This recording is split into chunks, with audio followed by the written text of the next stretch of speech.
from IEEE, and welcome to today's virtual session at the Science Summit at the United Nations 79th General Assembly. Our session is entitled Pathways to Progress, Building Rural Connectivity to Meet the SDGs. And we are going to hear from a number of distinguished speakers in 3 consecutive panels.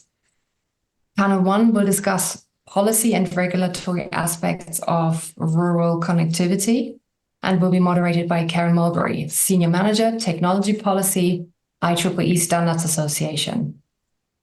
Panel 2 will look at infrastructure, application, and use cases relevant to rural connectivity and will be moderated by Purva Rashkotia, Director, Connectivity and Telecom, IEEE Standards Association.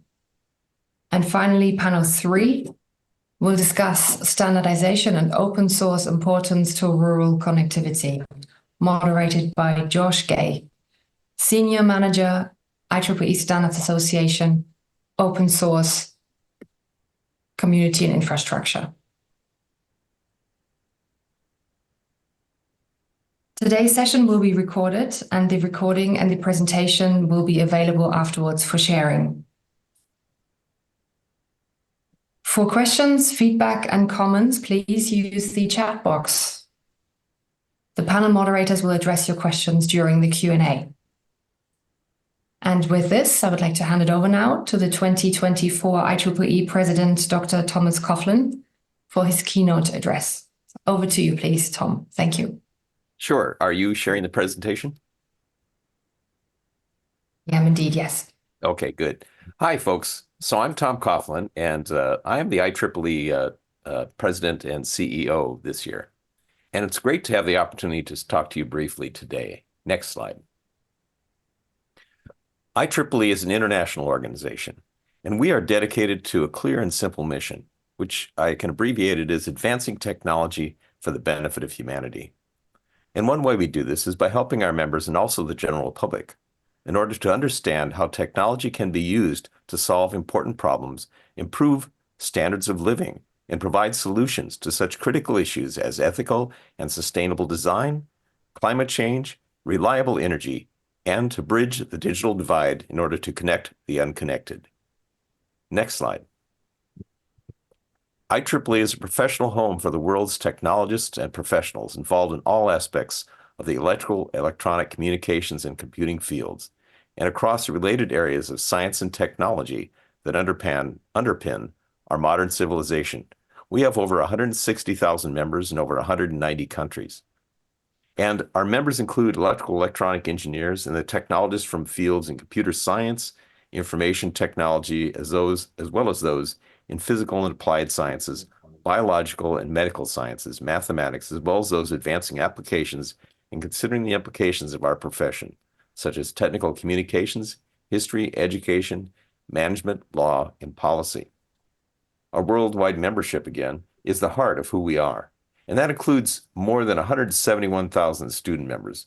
And these are critically important as the future of our professions. And one of my priorities this year is to keep more of those students as higher grade IEEE members.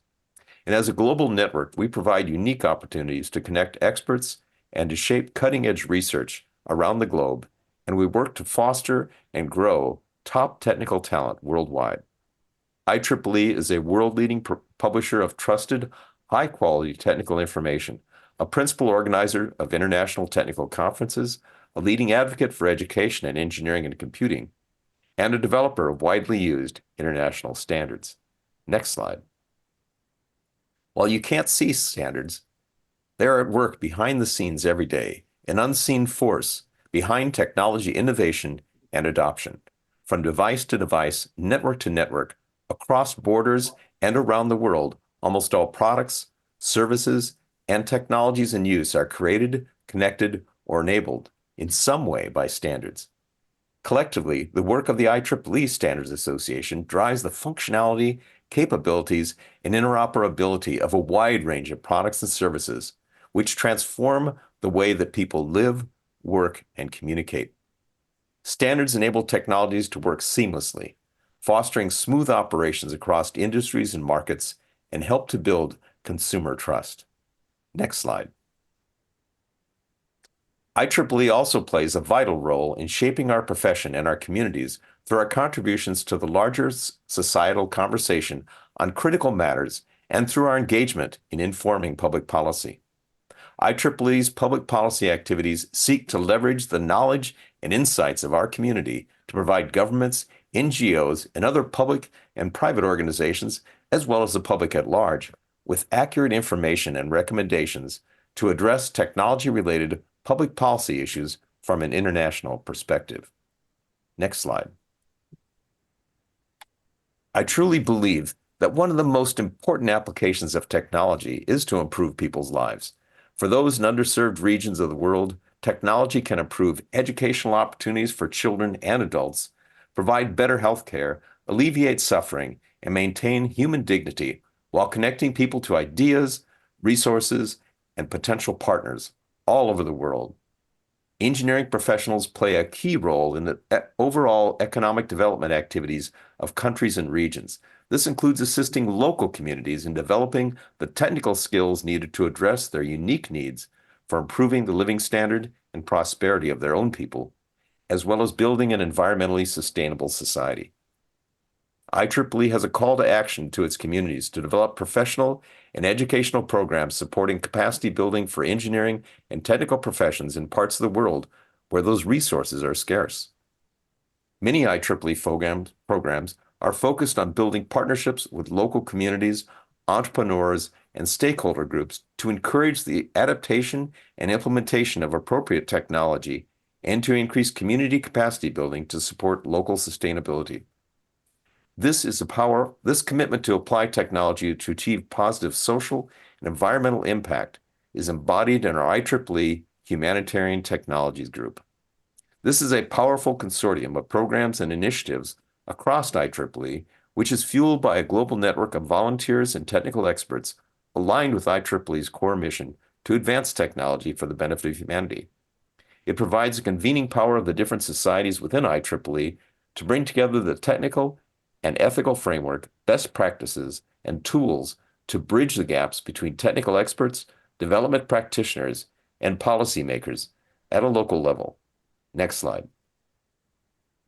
The challenges facing local communities across nations and around the world confirm that the work of professional engineers and technologists will continue to be in high demand and have a great impact. From green energy to reducing waste and emissions, from transportation electrification to digital education, health, agriculture, with smart villages and with reimagined rural communities, technologies and technologists, particularly local innovators and entrepreneurs, have a significant role to play in shaping life on this planet. As a person who believes in the power of technology and its ability to benefit humanity, I find this to be a very compelling vision for our shared future. Together, we can work to develop and apply technologies to help solve the world's most challenging problems. Thank you.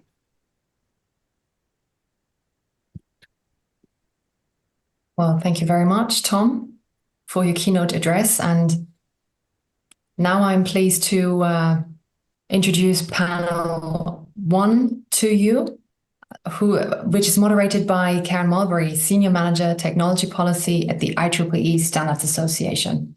Over to you, Karen. Thank you. Thank you, Constance. I'd like to introduce our panelists. Next slide, please.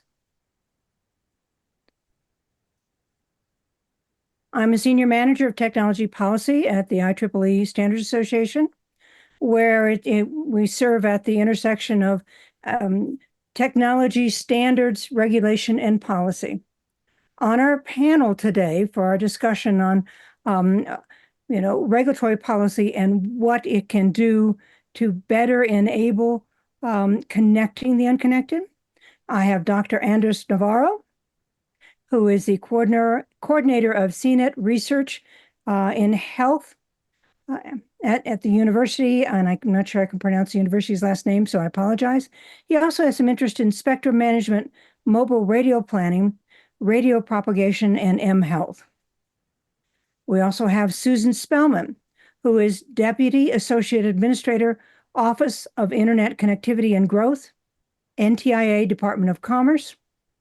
Susan currently serves as a Deputy Associate Administrator for Planning and Program Development for the Department of Commerce's National Telecommunications and Information Administration's Office of Internet Growth, where she oversees the program design and implementation of $50 billion in federal grant funds to advance broadband infrastructure development and digital inclusion and equity efforts to promote broadband access, adoption, and use.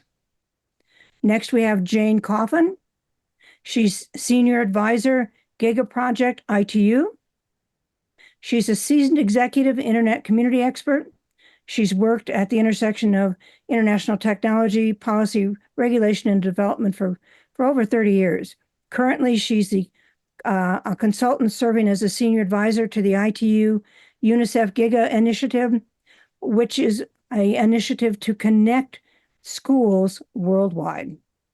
And as part of that project, they also work on ways to mobilize the community to deploy local networks and to do other innovative solutions to connect the unconnected. Our last speaker is Asfam, and I apologize, I'm probably going to mispronounce your last name. So I probably won't say it. He's from the Information and Communications Technology Authority of Turkey. He's head of spectrum management. He's also an electrical and electronics engineer, and he is a member of the IEEE Government Engagement Program on Standards. So he is very active, and we do appreciate his support and assistance. I'd like to turn it over to our first panelist, please. Anders, over to you.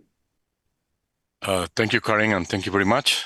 I will talk briefly about a project that we are developing and how the regulation has been involved to have a successful project. Next, please. This is the Colombian Pacific. You can see the roads, and in red, you can see the area where we are interested. That is the Parque Nacional Uramba. It's not so remote area. It's like 3 hours by car from the main city, Cali, but it's a very, very unconnected area. Next, please.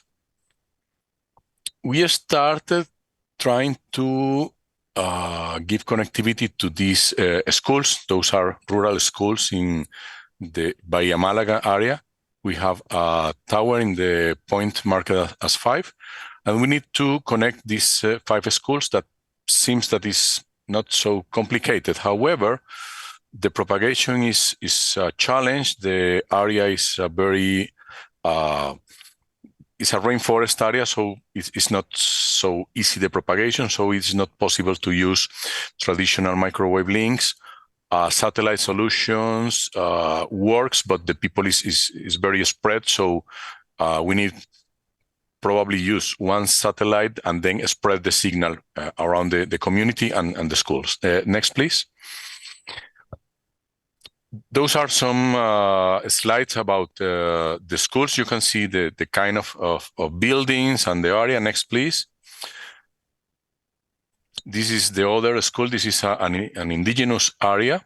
As you can see, they have solar panels. They have some solutions. Next, please.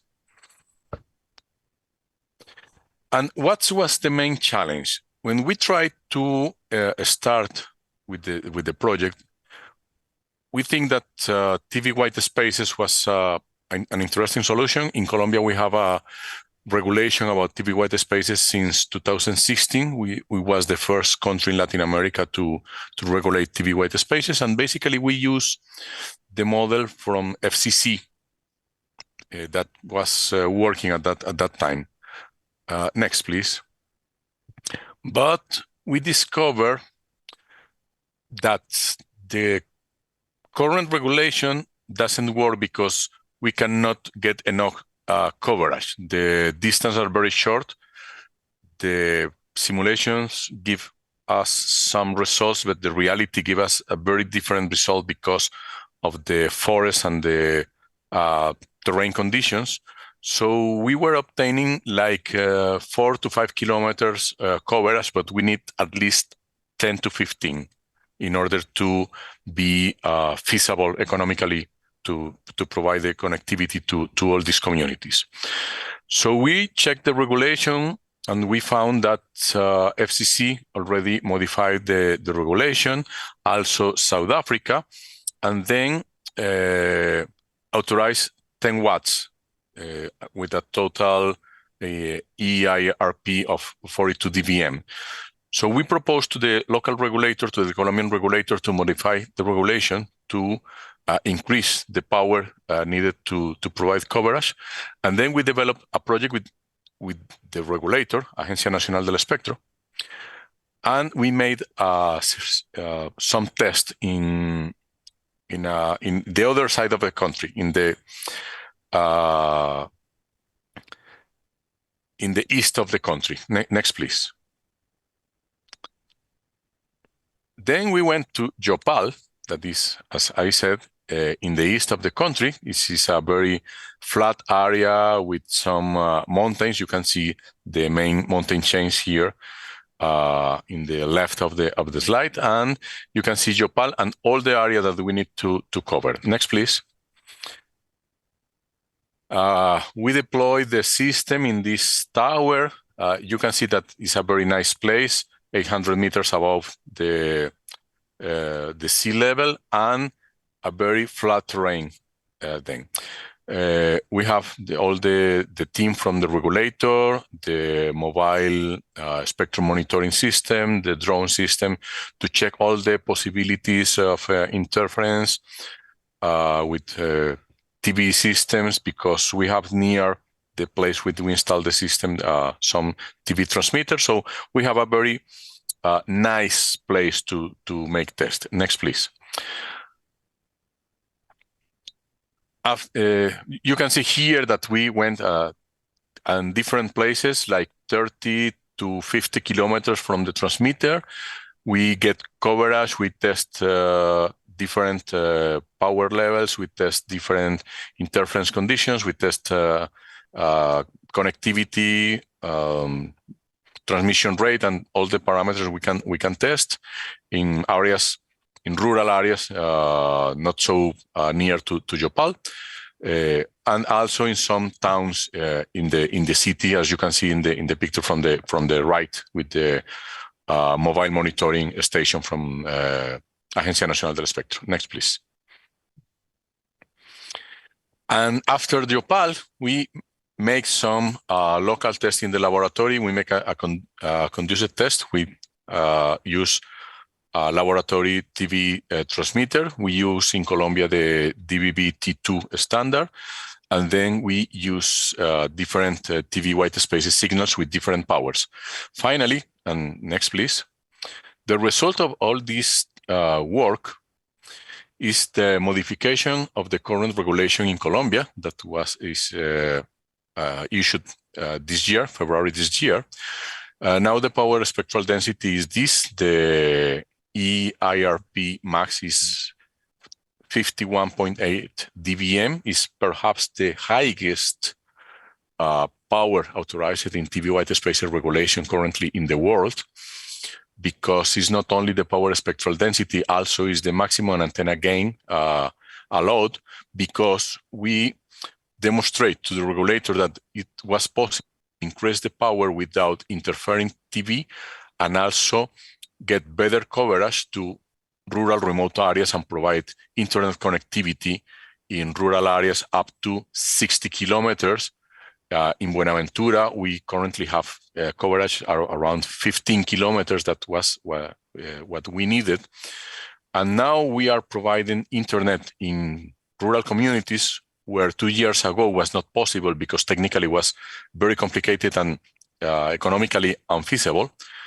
And the result of this work allows us to show that a joint effort between academia, local operators, and regulator allows to improve connectivity and provide connectivity in rural areas using different combinations of technology.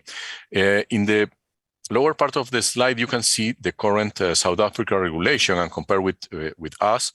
We have almost 10 dBm difference in terms of power, and also the maximum heights. There are some difference in the maximum heights. We allow 800 meters because we have a very mountainous country with areas with very high mountains and flat terrain and different combination, and it's very challenging. So we need to allow this kind of heights for the antenna. And with this, I finish my presentation. And the next exercise is the last and the conclusions. I can say that connectivity is still a challenge. For the regulation in most countries need to be revised and upgraded. There are different solutions. TV white space is a very good solution.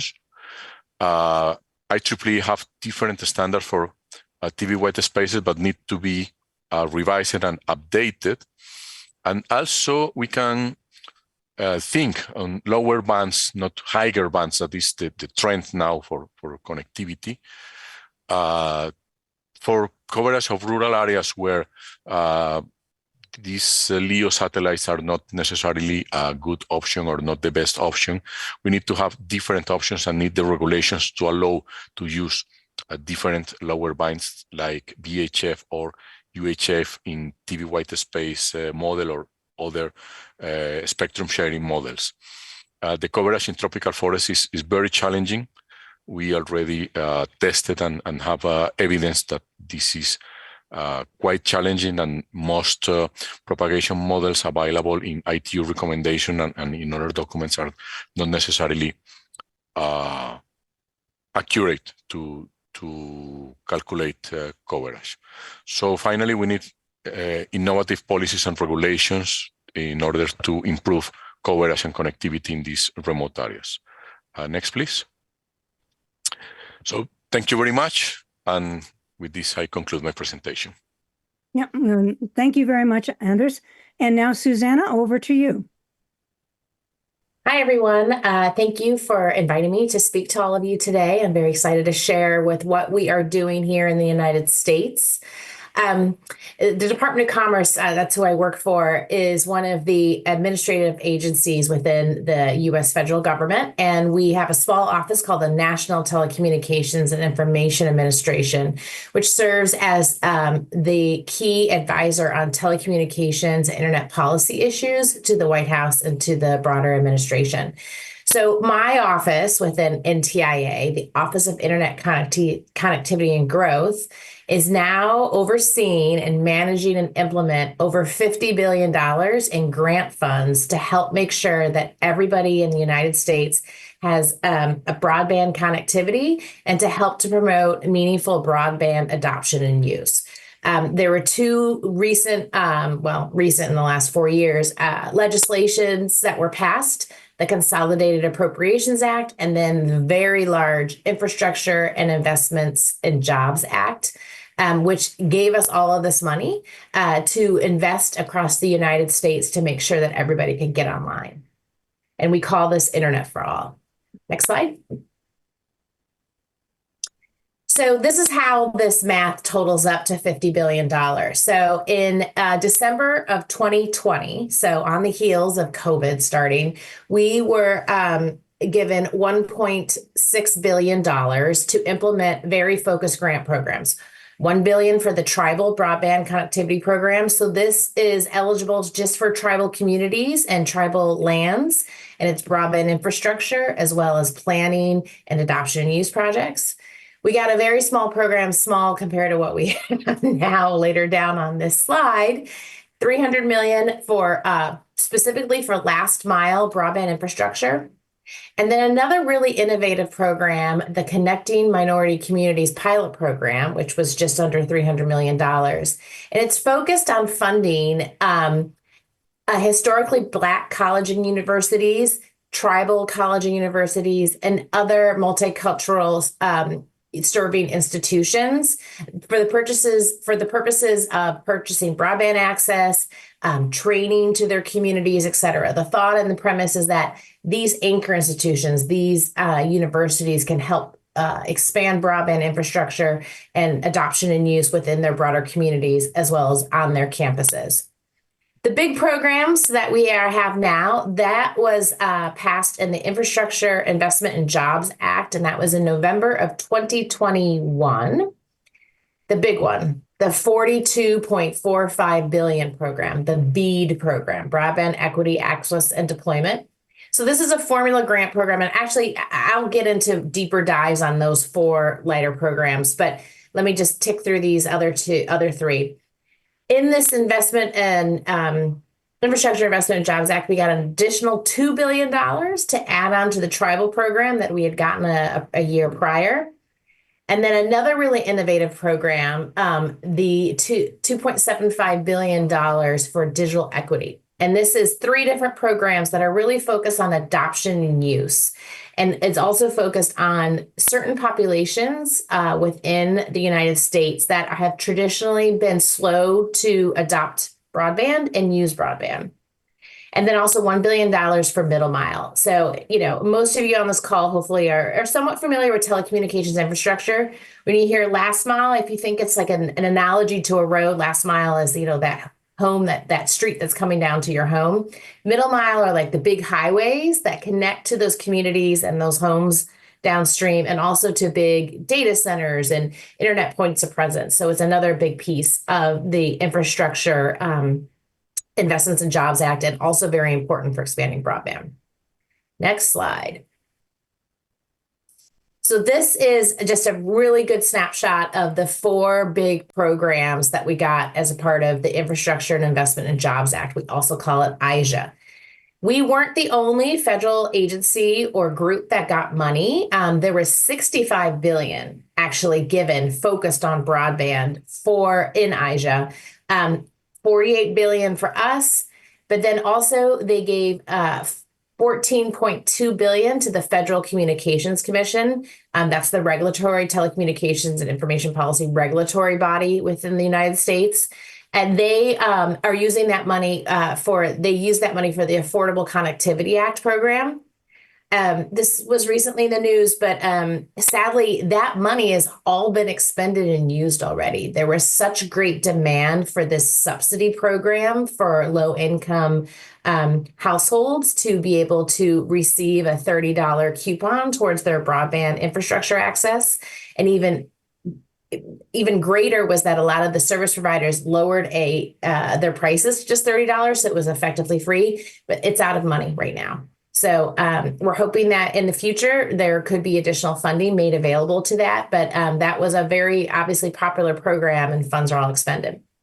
Another program that was given money is the U.S. Department of Agriculture. You're probably like, U.S. Department of Agriculture, what are they doing with broadband? But they have a rural development group that is focused on developing the infrastructure from electricity to broadband to water in rural communities, including broadband. So they had $2 billion to administer. And then there's this private activity bonds, about $600 million. And this is something through the IRS to allow some special tax purposes or savings for state and local governments to use broadband. But let's go to the next slide to dig deeper into some of these programs. So BEAD, this is the big program. This is a 10-year program in many respects. This is the thought and hope that all of this money will actually solve the digital divide when it comes to infrastructure in the United States. This is a massive investment, obviously. And it requires match. So people who receive funds through this program have to provide up to 25% or more in their own funds or in-kind services. So that, helps to expand this money that's available. And what's interesting about this money is that we are subgranting it out to the 56 states and territories. The premise of that is that these 56 states and territories, they're the ones who are closest to their communities and know where broadband is needed, and know the actors and the players within those communities that can help them make sure that all unserved and underserved locations are served.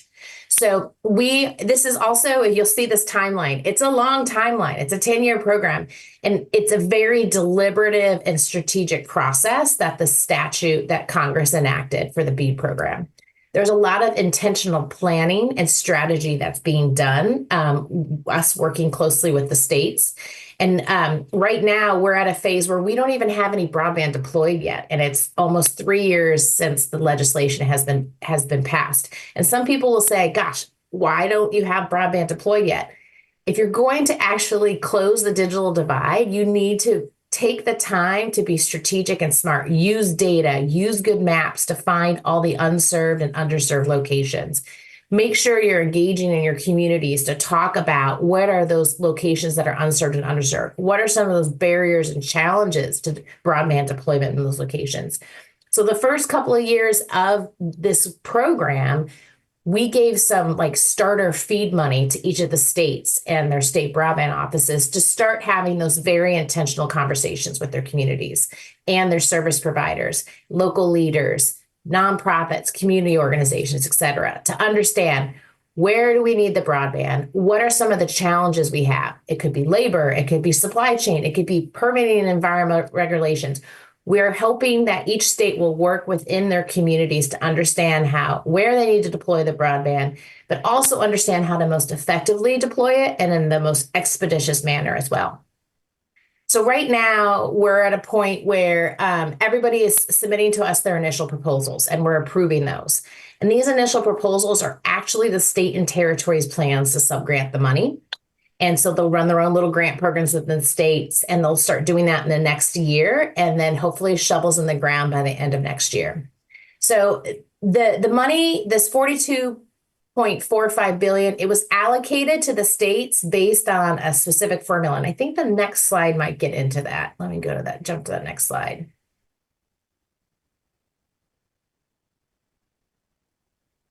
Next slide. Yeah, that's the next one. Next one. Yes, please. Thank you. Oh, no, go back. Sorry, I jumped ahead.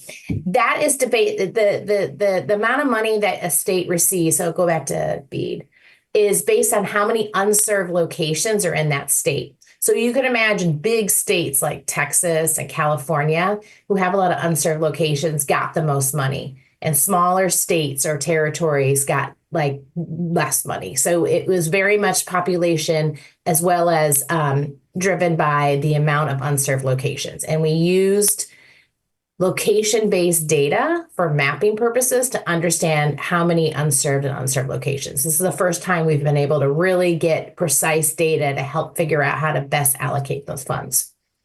So that's the big program. That's the one that's really big in our news here. Another really interesting piece of this program is that we're requiring any location that is going to be funded with BEAD funds that the service provider who receives the money provide a low-cost option to those those communities who are eligible for low cost. So these would be the same people who were eligible for the FCC's Affordable Connectivity Program. So they hit a certain like poverty threshold, or they already subscribe to other low-income subsistence services within the United States. That would make them eligible for this low-cost plan. So not only are we trying to deploy infrastructure in the really unserved locations, but we also know some of those locations also have some income constraints, and we're trying to make sure that there is a low-cost option made available to them. Next slide. The Digital Equity Act. So this is $2.75 billion. Now this looks really small compared to BEAD, but it is the largest investment we've ever made in the nation in digital equity and digital literacy and digital inclusion efforts. So this program is 3 programs in one, and it's similar to BEAD in the respects that we are subgranting a lot of this money. We're giving all this money to states and territories, but we first said, you got to make a digital equity plan. You need to go work with your communities, again, like the BEAD program, and understand different covered populations. So this is rural, low income, minority, disabled, English as a second language, veteran. I'm not thinking of all of them, but these are the covered populations are folks that we've identified as historically less likely to adopt the internet. So we said, states, before you get money to run digital equity and digital literacy programs and et cetera, you need to do a plan. You need to quantify the issues and the barriers to adoption and use by these covered populations, develop a plan, and then we'll release the money. So this is funding all kinds of really interesting things. Digital literacy training programs, skills programs, even down to how to use a mouse. It's also device access and subsidy and training programs, hotspot locations in community centers. And we're actually looking really forward to a lot of new creative ideas to help with digital equity and digital inclusion activities. So right now we're working on, we for the first time in the United States, all 56 states and territories have a digital equity plan. And now we're releasing funds to those states and territories to start implementing those plans. We also have open right now a application window for the competitive grant program. So this is about $1 billion in funds. And those who can apply for these funds are a wide group, nonprofits, political subdivisions of the state. So like a city or a community or a county, educational institutions. There's a very wide spectrum of different organizations who can apply for similar type activities, working on digital equity, literacy, and inclusion activities for those covered populations. And applications are due in about 2 weeks, and we've got a lot of interest already, and we know we are going to be very oversubscribed. There's a lot of demand and need for digital equity inclusion activities. So we are going to be reviewing a lot of applications this fall.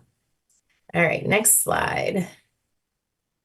The next one, the tribal broadband connectivity program. So I discussed this earlier. So we've already awarded $1.8 billion to over 240 tribal governments across the United States to fund all different types of things, from infrastructure to adoption and use, to planning, et cetera. We've even funded prepaid broadband infrastructure access and monthly service charges for 5 years for really small tribal communities. We also had a special set aside for every tribe to come in, and they could get at least up to $500,000 to fund any type of effort or need for their broadband infrastructure. We are reviewing applications from the second notice of funding opportunity, the second round, and we're going to make about up to $1 billion in awards on similar activities, hopefully starting later this fall, and we'll have all those awards done in the next year. Next slide. Middle mile, like I discussed this earlier. So this is really building that infrastructure to help make sure there's resiliency and redundancy, as well as the capacity needed to fund all of these new, to connect all of these locations and broadband infrastructure investments in communities. We know that especially in rural areas, they sometimes only have one middle mile service provider who's has access there, and it's old and it needs to be updated. They need a second connection of middle mile coming into that community for redundancy and resiliency. So we're really working to invest on this infrastructure to help reduce costs, but also improve services in last mile. And we've made all those awards, $980 million in awards across 40 states and 1 territory across the United States. And they're already got shovels in the ground and laying fiber and building towers. So that's really exciting. And then the next slide. Okay, I think this is my last one. So this is those initial programs that we had that we were given to implement, in the first kind of year of COVID. So here we've already made all of the awards for the broadband infrastructure program. So we've got 14 awards across the United States.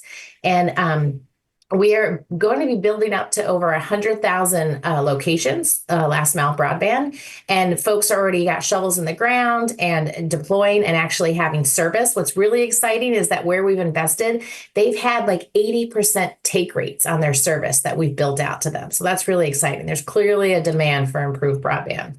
The tribal connectivity program, that's already going really well. We've got shovels in the ground, broadband infrastructure happening, building across tribal lands. And that's really important because for folks who aren't aware, in the U.S., the tribal communities are often under-resourced in terms of funding and capabilities. And they're also in some of the most remote areas and the most hard to serve terrain-wise areas. So it's really important that there's this focus program for them.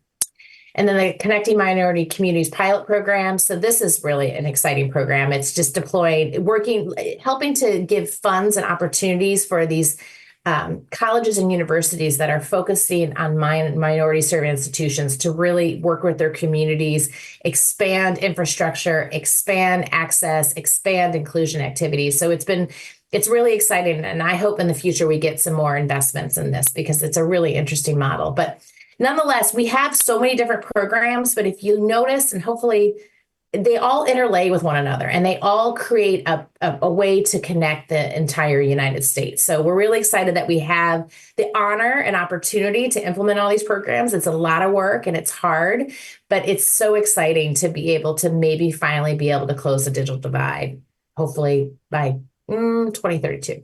So fingers crossed. Next slide. Oh, That's it. okay. Thank you, Susanna. And on to you, Jane. Yes, good morning, good afternoon, good evening. Thank you very much to IEEE for organizing this panel. I'm going to zoom out and take an approach, a very broad approach discussion on policy and regulatory approaches to connecting communities and countries, of course. Obviously, for anyone out there, you'd know that you'd want to know the challenges across the country, which would mean the demographics, income, geography, the networks you already have, where you have different access points in the country. And that might bring you to the concept of mapping, which would be mapping your schools, your healthcare centers, your post offices, and other locations and community anchor institutions. I think Susanna had mentioned community access institutions. Very important to know and to know how to map. Mapping can be something that you can learn or you already know through your GIS specialists, or you can learn from others that are doing mapping across the planet. NTIA and some of their colleagues are doing this, but also the UN institutions like the ITU and UNICEF are helping countries map their schools so that they can figure out how to connect those schools by 2030, but also to figure out where there is infrastructure in a country, how close it is to a school if that school is not connected, and then how to map and model out that infrastructure and model out the cost of connectivity to the school or to the healthcare center or to other organization. And so that also leads to financing, which a country can use. And there are policies and regulations that wrap around all of those different sort of phases and assets. So it's the mapping, the modeling, looking at your anchor institutions and how close they are to each other and to other infrastructure out there. Explore ways to how to finance that connectivity. This is a critical one that a lot of countries may or may not have worked on for the rural and remote areas. There are often risks associated with building out to remote and rural areas. And I would like to just posit that we're looking at different ways that DFIs, the development financial institutions, and the international financial institutions might be looking at risk and changing their perception of risk in certain countries if you're doing this mapping, modeling, assessments, improving the regulations and policies about how you'd like to connect your country and your different, your people. The financing is potentially out there. It's just a different way of speaking to those institutions that's critically important, and particularly in developing and least developed countries, or landlocked developing countries, small and developing states as well. So exploring ways to how to finance that connectivity. There are lots of organizations out there that are doing different projects that may look and feel a bit like what you'd like to do in your country. And you can look at ways of adapting those programs in your country and speaking to those financiers. From the policy and regulatory approach specifically, you've heard about from the other speakers, but I'm going to give you a quick list because I think I can buy us back some time. Encourage the mapping in your country and the feasibility analyses. This is really important, not only for proving why you need to do a certain thing, but also to speak to other financiers, to speak to the senior officials in a country. You've got to have that narrative and that data all set up. Universal service policies, innovation to allow for different coverage in countries. USFs were set up many years ago in some countries, and they may need to change. The ITU has a universal service toolkit. You could take a look at that and find out ways that you might be able to tweak or change what you have currently to allow for more flexibility and for more build out in your country and bringing in different types of networks. Licensing, is your licensing fit for purpose now at the level where your country is? And if you know exactly where you do need to provide more connectivity, do you need to think about different types of licensing? And that could be done through a regulatory sandbox or a policy sandbox. There are plenty of examples of where those have been done in different regional regulatory bodies like CETEL or APT, the Asia Pacific Telecommunity. CETEL is in the Americas region, Caribbean, or the other different regions out there that have these regulatory organizations. So again, licensing that's fit for purpose. Spectrum policies, a colleague spoke earlier about different types of spectrum policies and needs in different rural, remote areas. It's important to take a look at what would be the right fit in your country, and particularly in the underserved areas. Susanna had mentioned Indigenous communities. There are many acute situations in Indigenous communities across the world. It's important to take a look at innovative ways to help provide connectivity, and whether or not your spectrum policies and regulations need to be updated and or advertised a bit better for more transparency for new types of operators that are coming in. Think about working, I noticed this, sorry, I said this earlier, think about working with regional telecommunications organizations. They have a lot of experience, and they've done some of this work before and or given advice and or have different regulators and policymakers in different meetings that you can take advantage of that common knowledge in one place. Look at the existing tools and toolkits that are available from different organizations. The ITU has a toolkit on last mile connectivity and on business planning. USF, as I had mentioned before, and they have a rating that they do for different types of connectivity policies and regulations. It's called G5. So something to think about working with the ITU. They have experts around the world and in Geneva at their headquarters that are just specifically dedicated to working with countries to build out connectivity. I think for governments during the pandemic, a lot of ministries and regulatory bodies worked together. They worked on projects to bundle those projects for efficiencies. Think about doing this again. If you're building out network to a school or a healthcare center, you need electricity. And if you're building out electricity, you need connectivity, because connectivity is a horizontal enabler for much that goes on in our socioeconomic development. So think about how to bundle those projects together. Sometimes ministries don't love working with each other. We've got to figure out ways, if we're going to meet up with the SDGs by 2030, that you break down some of those barriers and work together on different types of infrastructure projects. And that will also help you with resources and money and appealing to different organizations that might want to work with you to help build out that infrastructure. Include digital skills training, as connectivity uptake needs users who are prepared. It's not just build it and they will come.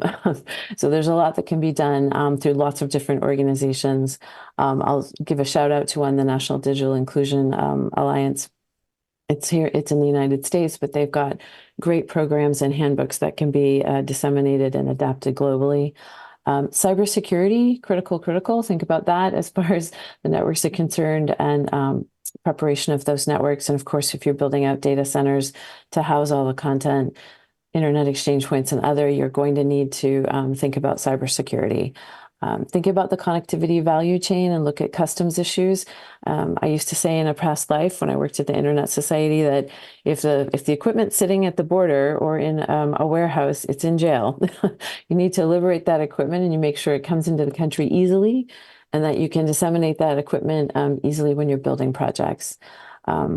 And one of the last things I will mention from the regulatory perspective, consider pilot projects that may lead to key updates to policies and regulations. It's important to think about ways that you can test something, a bit of a beta test that they use in the internet lingo, but do a beta test in country and then you can scale that later. It's really important to see what some of the bugs might be that you can fix along the way. For landlocked developing countries, think about ways and means that you can work with nearby countries. Cross-border connectivity is such a challenge in certain landlocked developing states that there are ways to work with other governments to try and break down some of those barriers, move networks across borders much faster. For small island developing states, similar challenges, but they're more on the water side. And how can you work with other organizations that have built out submarine cables and or figured out ways to help in those specific situations?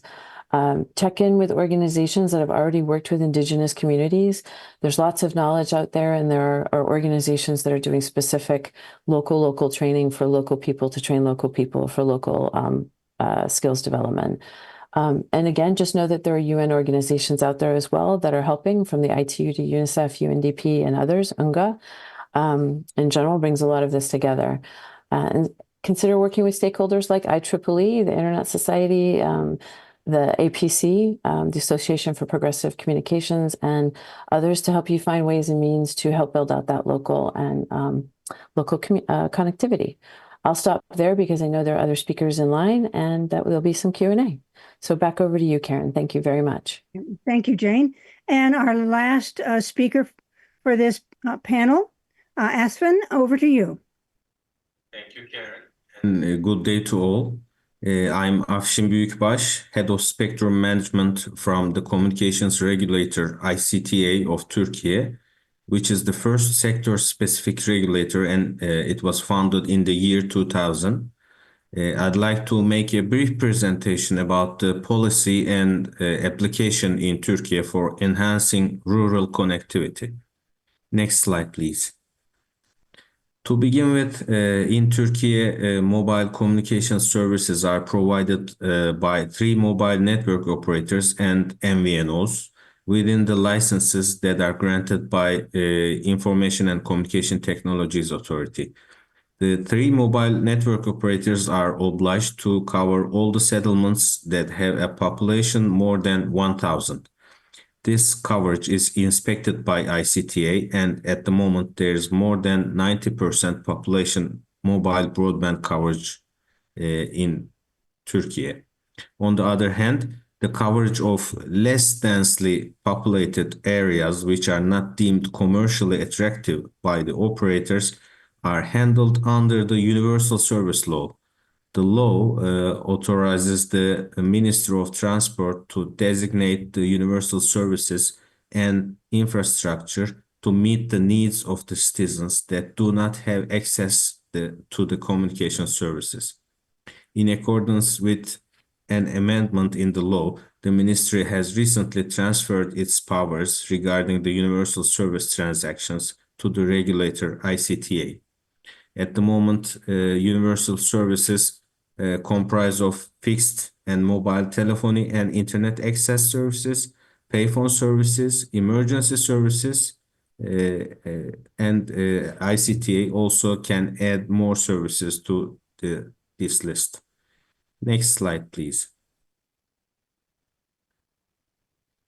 Within this legislation, starting from 2011, a number of projects have been deployed by the ministry and ICTA for covering over 6,000 settlements and their surrounding areas. The first one was a WiMAX project where the frequencies were assigned to the ministry, and an operator deployed the infrastructure and provided the services. The following 2 projects were slightly different from the first one, as the frequencies of the mobile operators were used for the provision of services.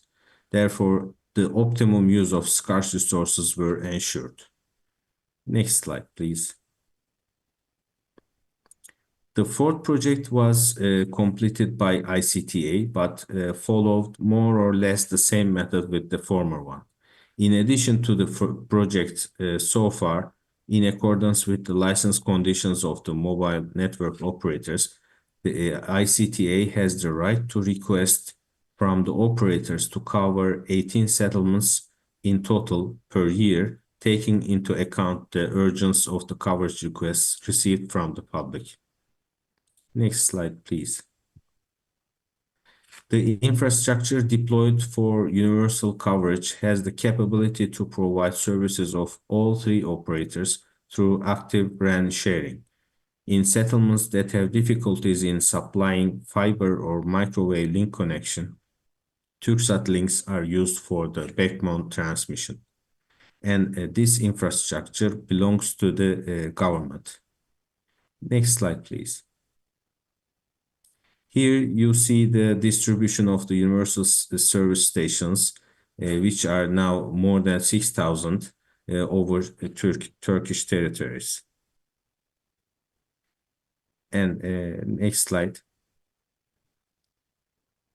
Thank you very much for your attention, and do not hesitate to contact for more information. And if you have questions, I will try to answer after the session. Thank you. Thank you to our speakers. Now I'd like to go into a Q&A session. If there's any questions or clarifications that the attendees would like to ask, this is your opportunity. And while you're thinking about the questions to ask, I would like to ask the panelists, from your experiences, both in working with local communities to implement something, to financing the programs in local communities, to looking at the regulation and how it should be modified so it can be more successfully applied both in local communities as well as in larger regional areas. What do you think are the most common barriers? Let's see. Anders, let's start. I'll throw one at. Oh, sorry. Okay. Anders? There are many barriers, cultural barriers, literacy of the people. That is one thing that we need to address, because the big question is connectivity. What for? What is the idea to provide connectivity? Is the idea is not just to use I don't know, TikTok or something like that. We need to provide connectivity with some goal, like education or health or other issues.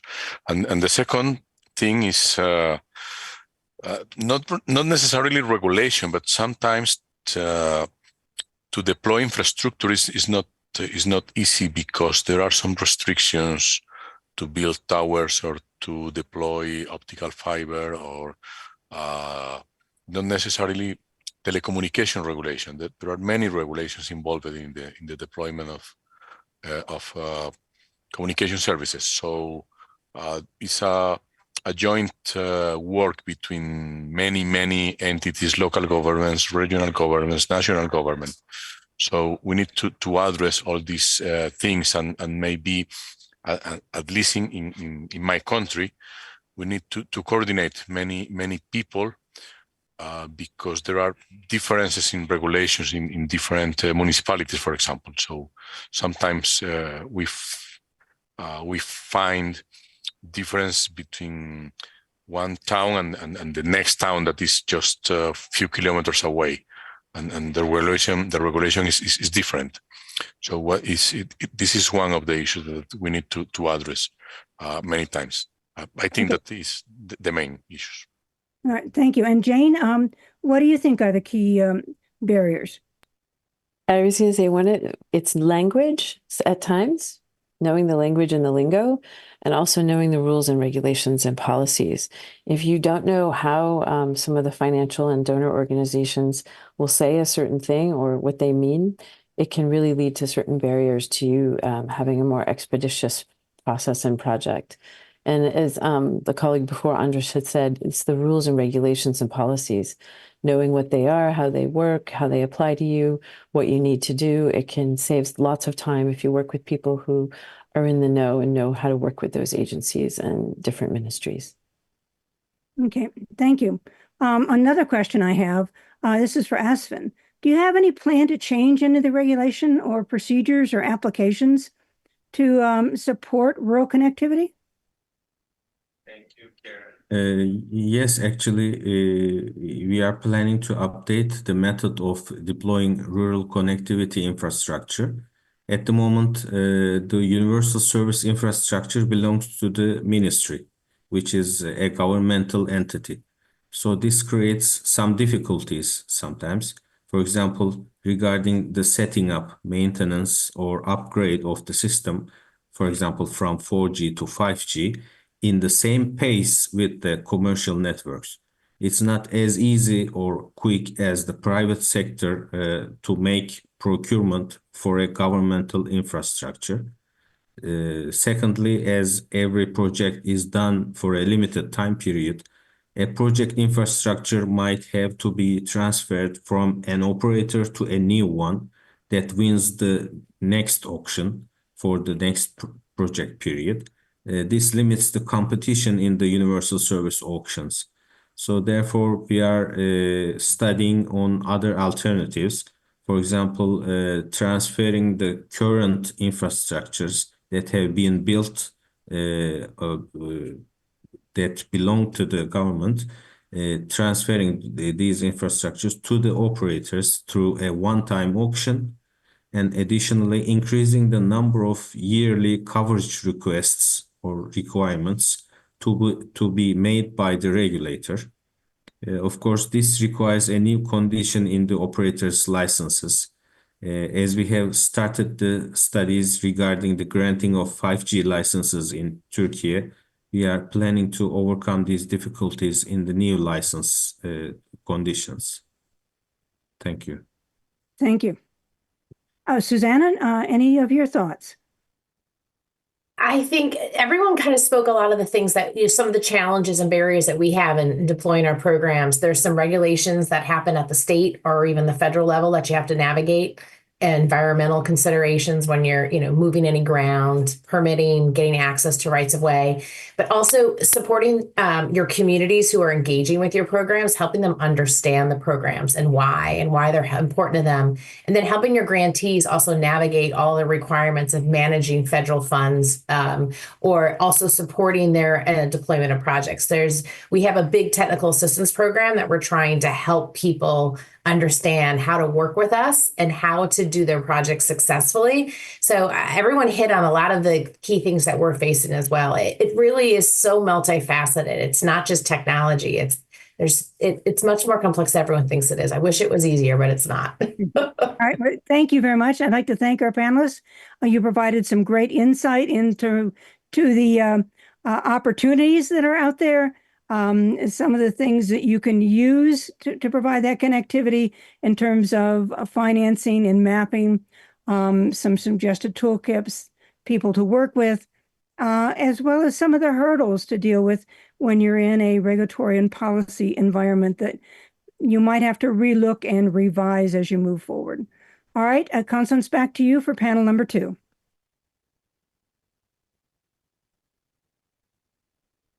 Thank you, Karen. And with this, we're going to move on to panel number 2.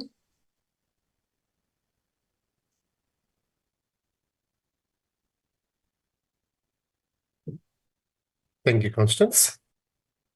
So my name is Purva Rajkotia, and I'm going to be the moderator for this panel. So if you go to the next slide, Constance.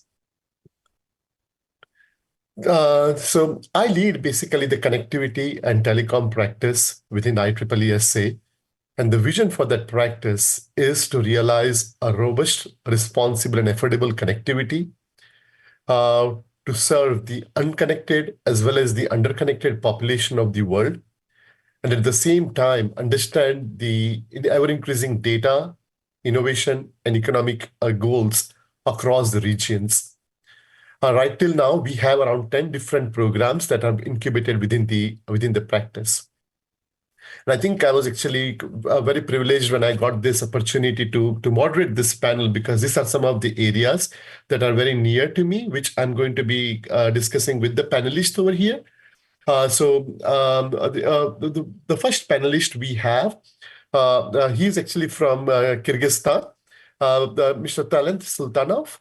And Mr. Talent is the policy and advocacy advisor for the Global Digital Inclusion Partnership for the Women in Digital Economy.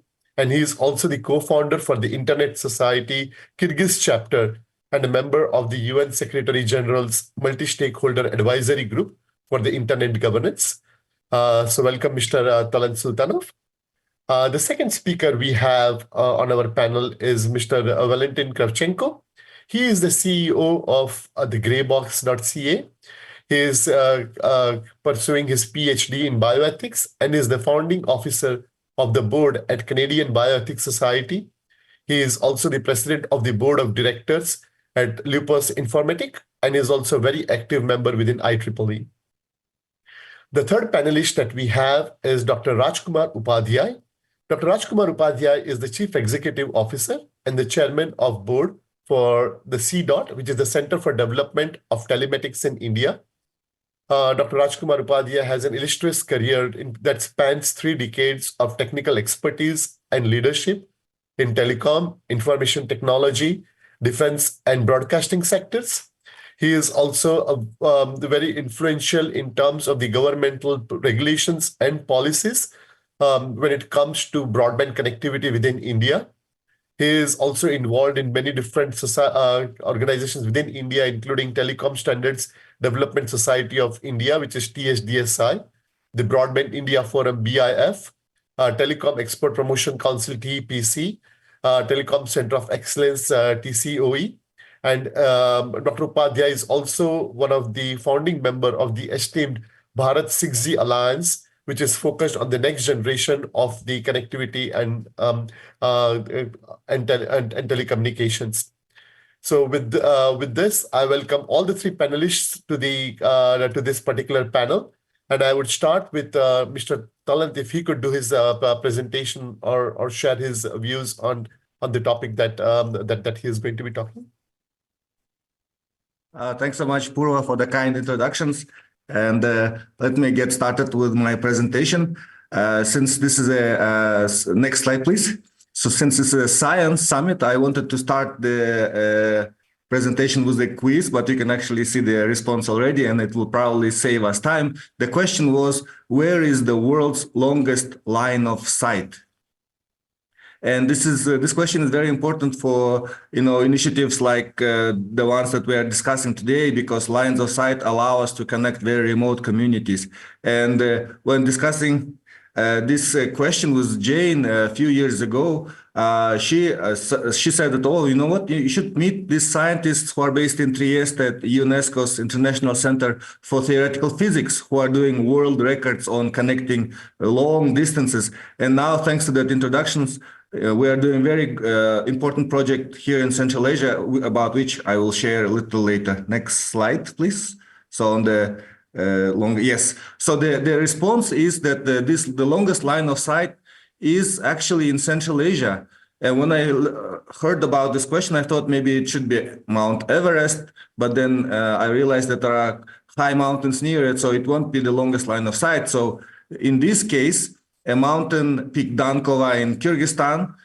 From there, you can see into a peak in China called Hindutak, 542 kilometers away. And we are working with the colleagues in ICTP that perhaps we could connect these 2 points. And another interesting kind of fact about the mountain peaks in Kyrgyzstan is that Norwegian scientists established that, and Christmas is coming up very soon, that for Santa Claus to be able to reach all the kids in the world, he actually should be located not in Laplandia in Finland, but in Kyrgyzstan, in a mountain peak in Kyrgyzstan. Or maybe they're just trying to poke fun of their, Finnish colleagues. Next slide, please. So from fun facts, now let's switch to serious issues. And I want to talk about my presentation to focus on how to close the gender digital divide. And here are some of the staggering facts about the state of the gender digital divide is that there are more men than women using the internet in 2023 by a 250 million. In low-income countries, every 3rd man is an internet user, and only every 5th woman uses internet. And GSMA estimates that 0.8 billion, which is, I think, 10% of the global population, 0.8 billion women are not using the mobile internet in developing low and middle-income countries. And if gender digital divide is not closed, then the low and middle income countries are going to lose $500 billion in the economy. So this shows how difficult the situation is and what to do about solving this challenge. Next slide, please.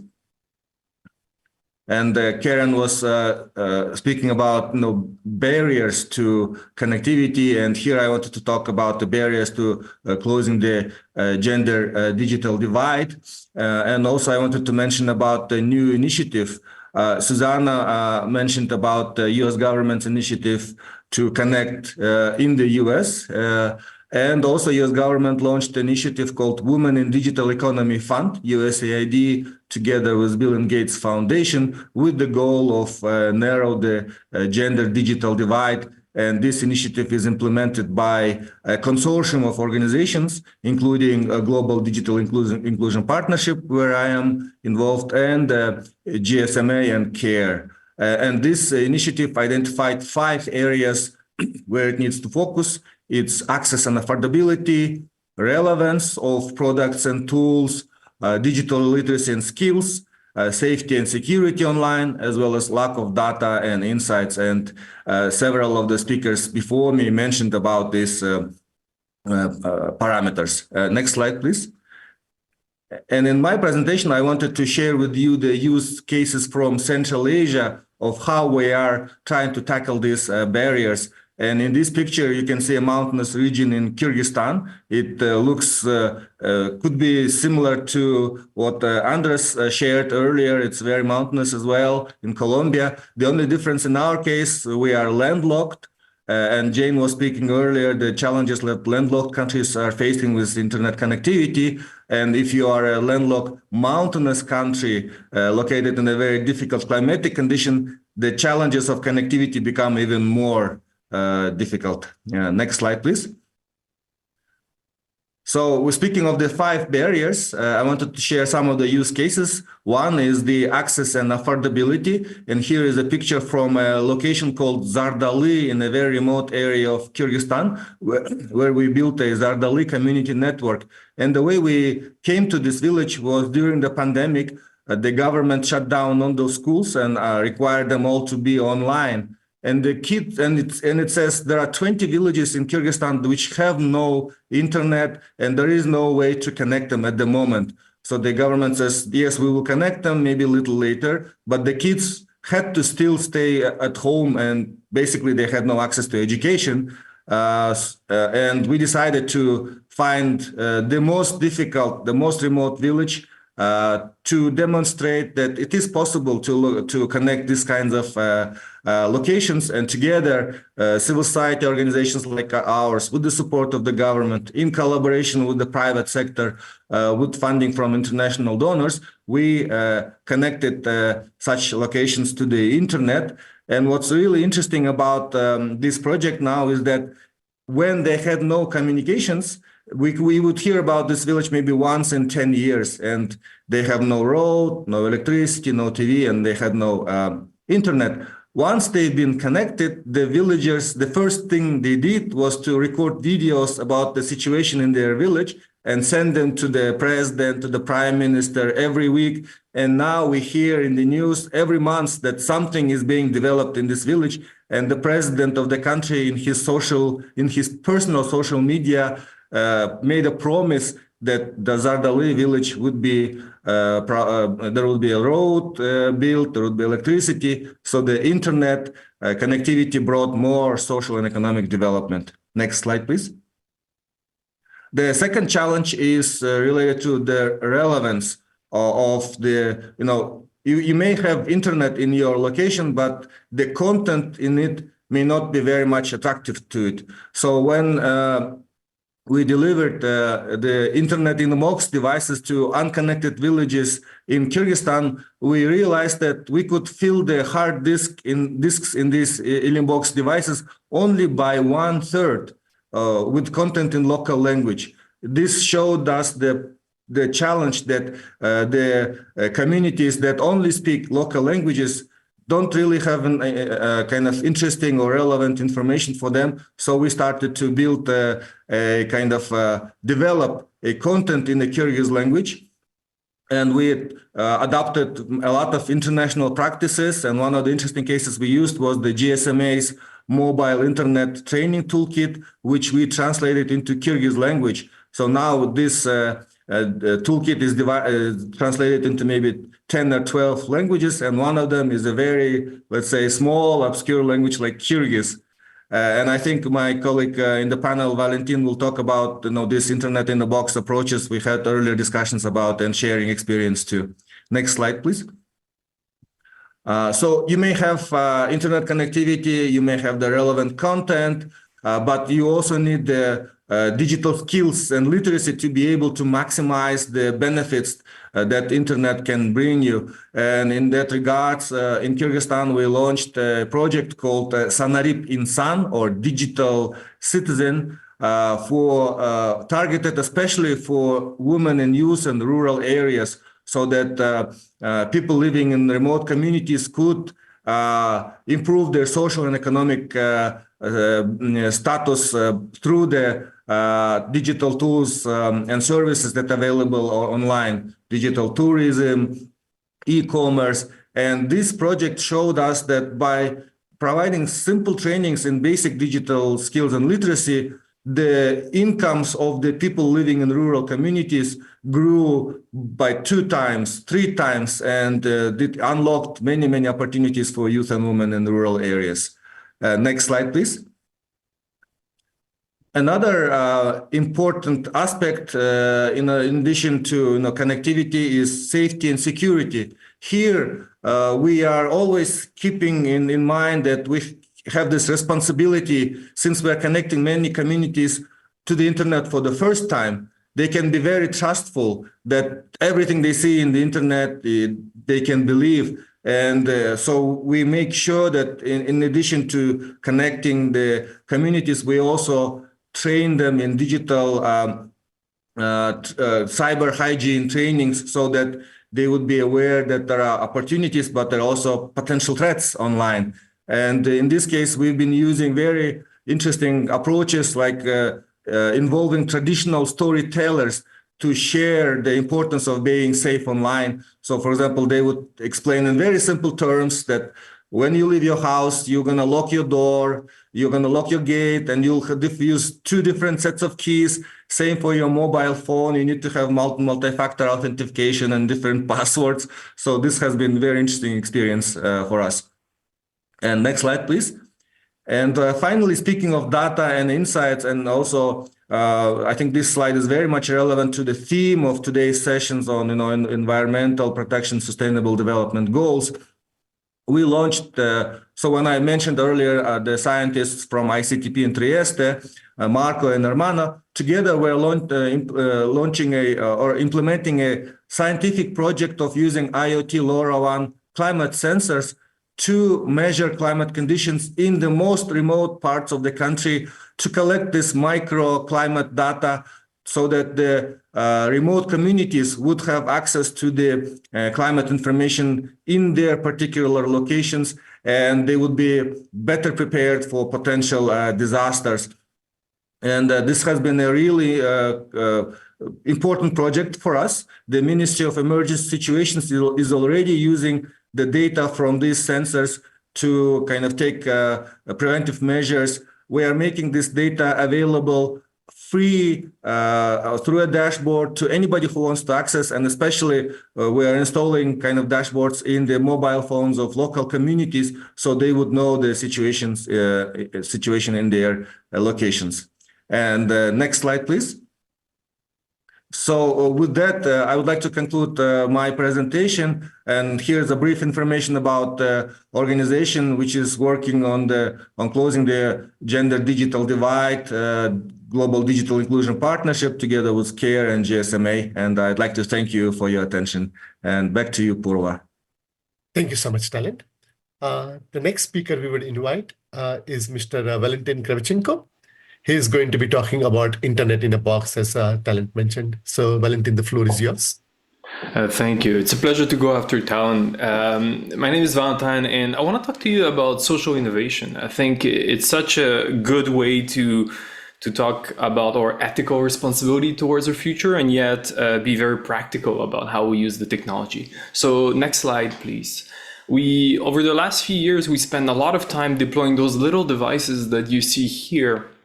And we didn't just start with the tech, we spent a lot of time doing research beforehand. Next slide, please. And what you see in this map is essentially all the kind of countries we've been to, discussing with people, a lot of discussion with potential users in villages, and a lot of pilot projects, those little dots in green.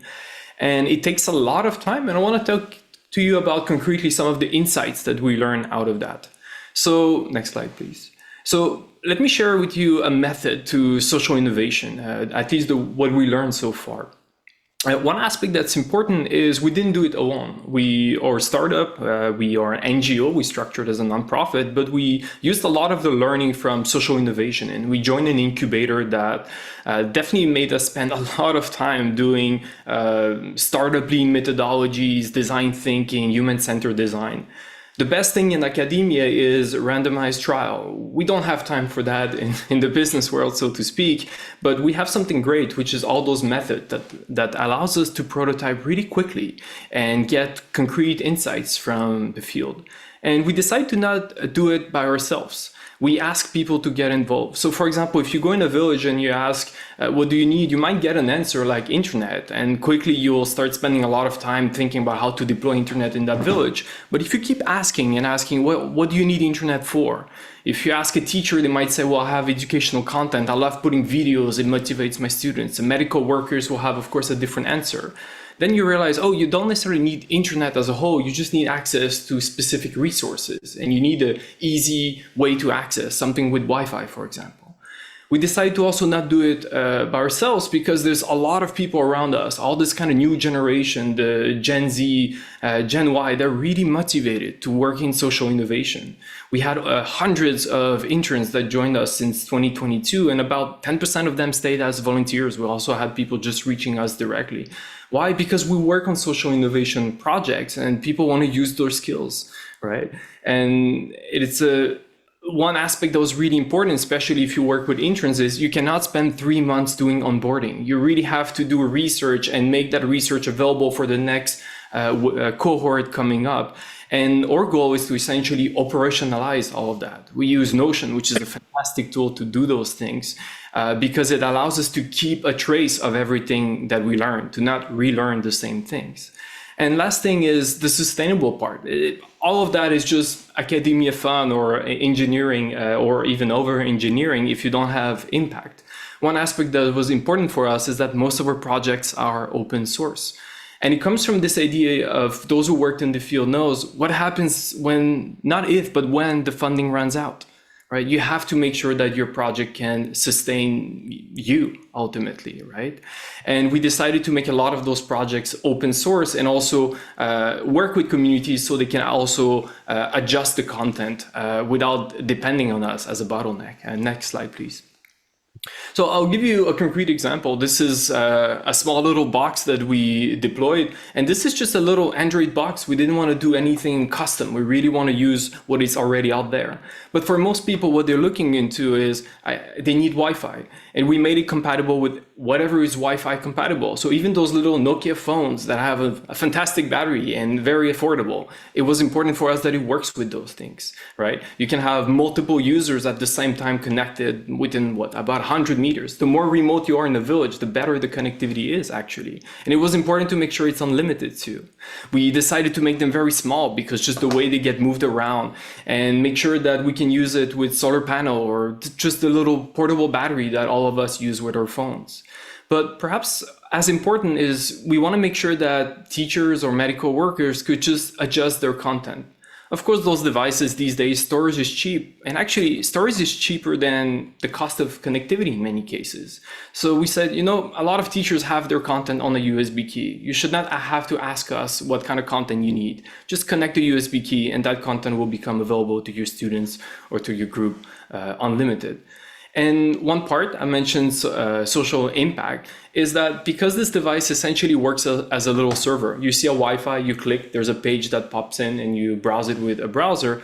Well, basically, we can measure traffic. When you do social impact, you want to ask, of course, local communities what kind of content they use. And you also need to verify what is the type of content that is popular. What should you add more of? What is not used? People might say they use it. Double check, have multiple sources. Next slide, please. And ultimately, I think it all goes back to frugal innovation. It's fantastic to create new technologies, but it takes a lot of time before you get to see those in villages.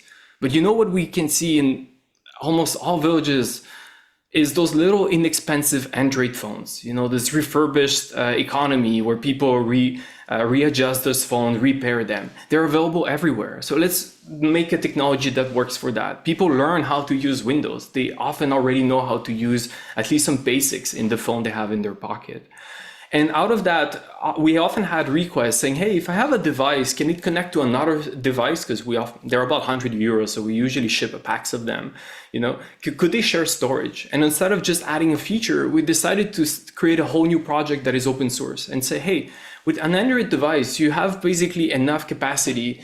You can compare that to an old server. You can essentially connect to other devices and create a mesh network. So if somebody's too far from me, but there's somebody in between, I can connect through them and I can send files and messages, right? And it becomes a standalone project that, of course, our goal is to integrate those little boxes into. And we also added a new project. I'm sure a few folks here remember or use those cyber coffee shops, right? We basically said, can we use the same logic of if one of the devices have access to internet and it could manage how others are using? Because currently what I saw, for example, in Morocco and Tunisia, I spoke with a lot of teachers that are sharing their own Wi-Fi hotspot, right? Because they want to make sure that their students are motivated. But you just need one student that by mistake updates their Windows and internet is gone for the day. Keep in mind, internet can be very expensive in some places. So we say, hey, if you share a Wi-Fi hotspot on your Android device, maybe you should be able to set up speed priorities, for example, for your class. You should be able to set a cap, a maximum amount that is reasonable for the context, or maybe even a duration. All those things are probably familiar for those who've been in a cyber coffee shop, and we're making it available on Android devices to help local communities and local groups manage their own internet when they have it. And when they don't have it, well, they have Project Mesh and Uni as alternatives as well. And next slide, please. Ultimately, if you're currently deploying in different places and curious to do pilot projects, this is what we do. This is what drives social innovation. We want to see those technologies being used in the field. And if you have experience that you want to share, I'm quite keen on not redoing the same mistakes. My goal is that we as an organization makes our own mistakes so we can then share our learnings to others. In all cases, I'm very reachable on social media or by email. Thank you for your time. Thank you, Valentin. A good presentation. So the next speaker, panelist we are going to invite is Dr. Rajkumar Upadhyay, and he is going to be talking about the pathways to progress, building rural community connectivity to meet the SDGs. Dr. Upadhyay. Yeah, thank you so much for this opportunity. I'm the last speaker. I have the benefit of, listening to the two esteemed speakers on this. So can we go to the next slide, please? Because I get half slide here, half slide there. Yeah. So I think it is well talked about that, if we see worldwide, there are a lot of gaps between the urban and rural, where most of the countries have done well in urban areas, but still rural areas, including India, we have not been able to give the 100%, connectivity to the rural population. And this is varying between the area, like in Africa, Asia, developed economies, it is very different. The second issue is, even if you provide the coverage, can the people there afford this service? Like in India also, we provide the service, coverage is there, but the people there, because of the low disposable incomes, cannot afford it. Right. India has done well in terms of, if you look at the graph below, we have, tried to bridge this divide. And look at the last graph, because of the proper regulation and the, promoting competition, we have been able to slash the prices. Today, the prices in India are 10 cents per GB. just 10 cents per GB, and is available, is freely available. The uses have gone up drastically. The uses now today is approximately 20 GB per month per user. I mean, this is an average. Think of rural where the coverage is a problem and the quality is also a problem. Next, please. So next slide, please. Yeah. So what have the government done? We need to promote the connectivity in the rural areas. The government has come up with a fund called Universal Service Obligation Fund. Under this fund, I have listed only few schemes here. BharatNet is one scheme which is, laying fibers to all the villages in India.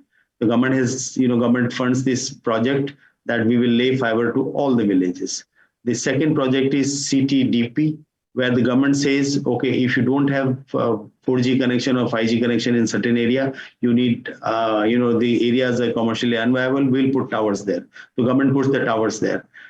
There were two islands in India, like Andaman Nicobar and Lakshadweep. They were kind of disconnected. So government laid the submarine cables from mainland to the islands. In both the places, the cable was laid.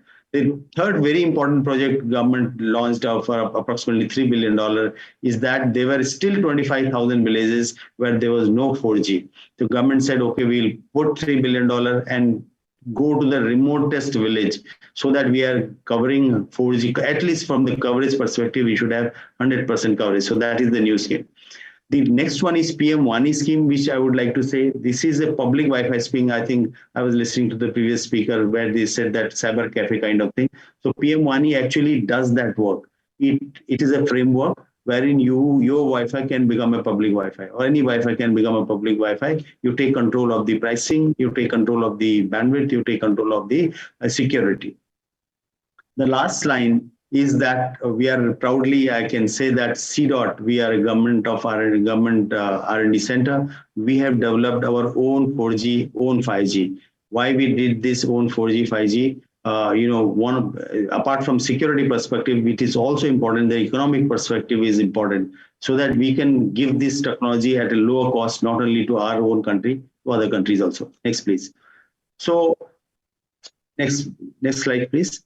Yeah, so the BharatNet, just to give a scale, we have approximately 0.7 million kilometer of fiber has been laid, and we have already connected out of 6 lakh villages, approximately 2.4 lakh villages. This is a little old thing.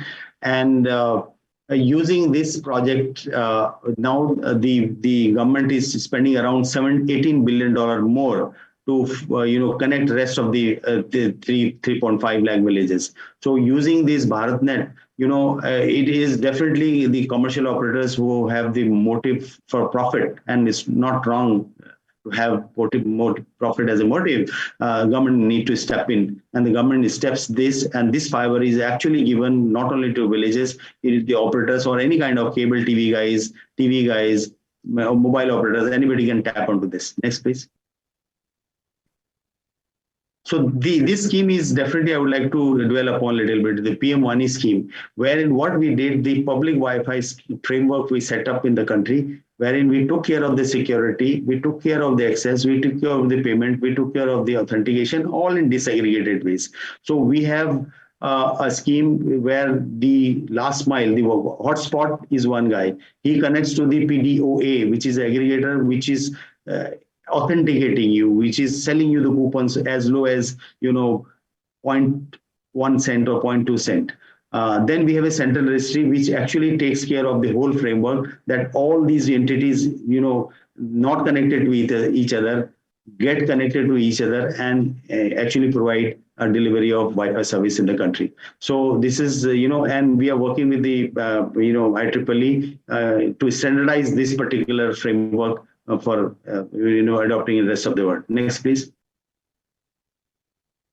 So this is one way of connecting the rural areas. This we did. We have developed a balloon Wi-Fi. The Wi-Fi goes into the balloon, and you can connect the villages. So this can be very easily used for connecting a full village.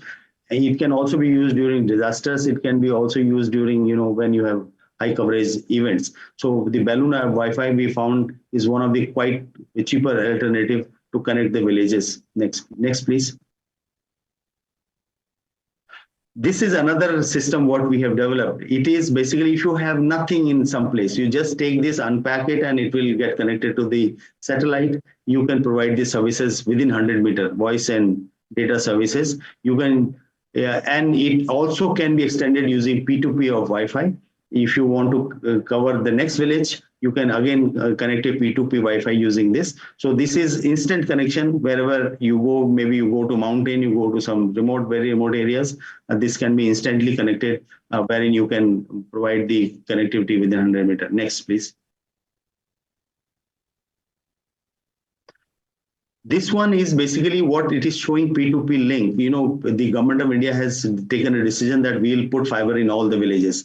But till the fiber comes, because fiber laying is a cost intensive and time intensive activity, we have developed system wherein you put two Wi-Fi at a distance up to 8 kilometers, but you should have a line of sight. It can drop bandwidth up to 1G. I mean, we have tested up to 1G with our systems. So up to 1G bandwidth, you can drop within no time. You know, you can set it up, but the requirement is the line of sight. If you have line of sight, up to 8 kilometers, you can drop a bandwidth of 1G using this. And you can straight away provide, like in one village, if I have the fiber, I can distribute that fiber to another 10 villages using these P2P links.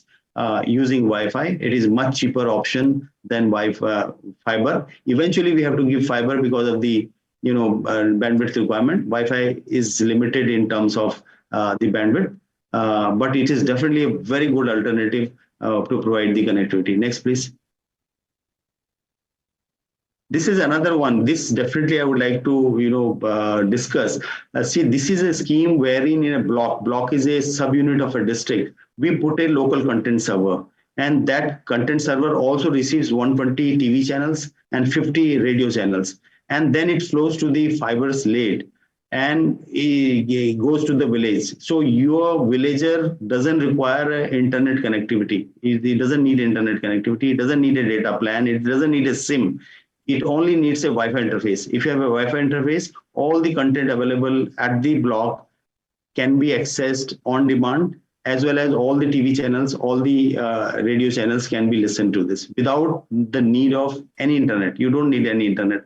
So here you can run skill classes, you can put all the education content, like we have put our education content in a respective language. You just choose your class, you choose your subject, you can get an audio lecture, you can get a video lecture, you can get a book, all that without the need of internet. Next, please. This definitely as CDOT, we have been very actively participating in this standardization activity with IEEE. I would name few. IEEE SA 2061 about frugal 5G, where the CDOT is the vice chair for this particular group. IEEE SA 2872, which I was talking about PM WANI, that we are standardizing under 2872 to provide public Wi-Fi. We are also IEEE SA Rural Communication Industry. We work with TSDSI, which is the local SDO, SDO to 3GPP, to provide rural broadband service architecture.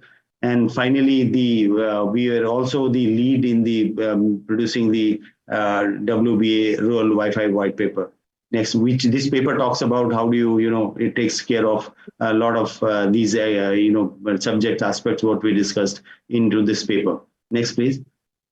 Lastly, about my organization, I think we are R&D organization. We work in telecom as well as cybersecurity. So we have different solutions. Definitely, few solutions I would like to say. We have our own 4G, we have our own 5G, we have our own Wi-Fi, optical access.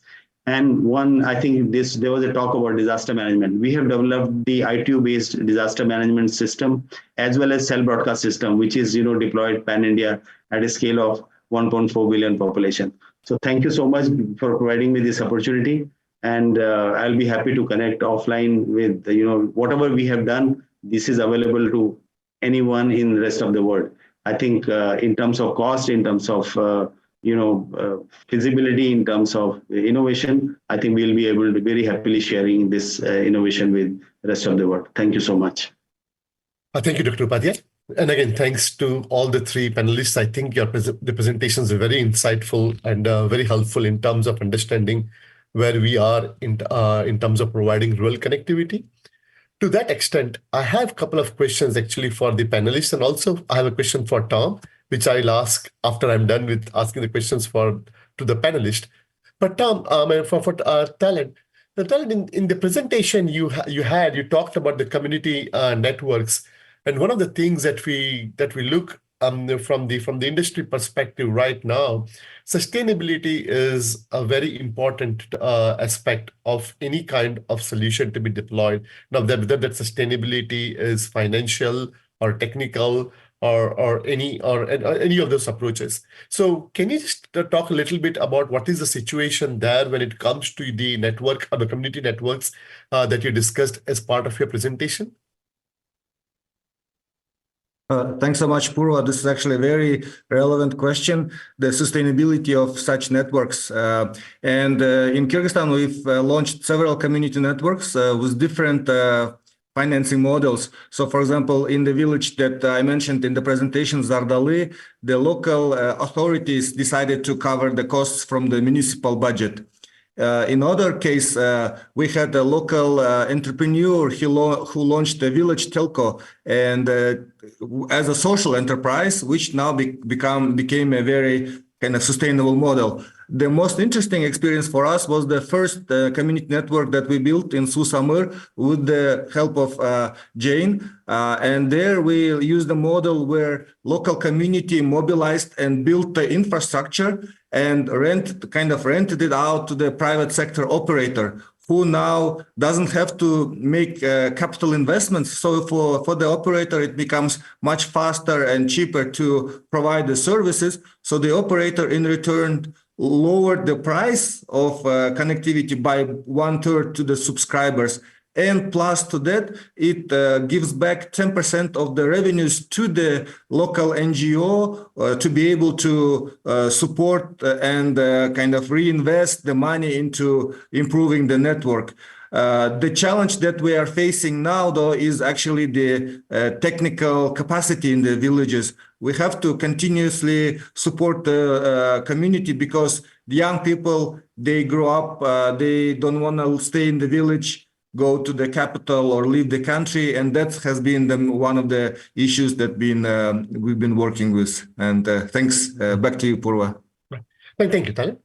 Now, on that same line, actually, right before this presentation, I was having discussions with Ritu, whom we are going to hear in the third panel. But one of the things that was brought up was about the high cost of emerging technologies. So the question for you, Valentin, is that when we talk about affordability, when we talk about sustainability, but the high cost of emerging technologies, how can we assure that we are able to provide affordable and accessible solutions to the rural populations when we are still, and at the same time, we are giving them the cutting edge solutions, keeping in mind that we are still focused on the SDG goals. So how can we ensure this whole affordability and accessibility for the rural population, knowing that there are so many constraints under which we have to work? It's a very important element to consider. For us, one of the early things we validated was what is a reasonable cost for an NGO, and more specifically a local organization that might collaborate with an NGO. And when you go, and also one important aspect that not a lot of people discuss, for example, for educational technologies, is if you could have the best platform, but if you have to pay monthly fees, a budget after 2 years, for example, will expire. What happens then, right? You probably should not even go in the village in the first place if it's such a narrow-minded. So for us, for example, we said that within about 100 euros is the maximum price that makes sense, but it doesn't come with recurrent fees. Right? So essentially a teacher could add the content, but within the class, then it becomes unlimited access. And the other part of that is not only, as I talked briefly, you can measure the impact because you have a device that delivers the content. So of course you have a trace of that, but also if a village doesn't use much internet or a community doesn't use much internet, it's a bit steep to go from zero to whatever cost you can think of. right? Have an intermediary solution with something like an internet in the box could be a very good approach. And then you can make economical and social arguments that paying an affordable fee for internet could be justifiable. But if you start from scratch, you definitely need something that could survive any of the financial or social constraints that the community already has. Right. That makes sense. So on the same line, Dr. Upadhyay, now you mentioned, at least from the presentation, it's very obvious that the gigabit cost in India is one of the lowest in the world, as you said. And I also saw the chat that people were talking about spending like $10 per gigabit of solution, when in India, we are talking about 10 cents per gigabit per solution. So India definitely has achieved a lot when it comes to bringing down the overall cost structure. But from your perspective, what are the other major challenges that India faces in establishing rural connectivity? And how does it, what are the plans to overcome those challenges?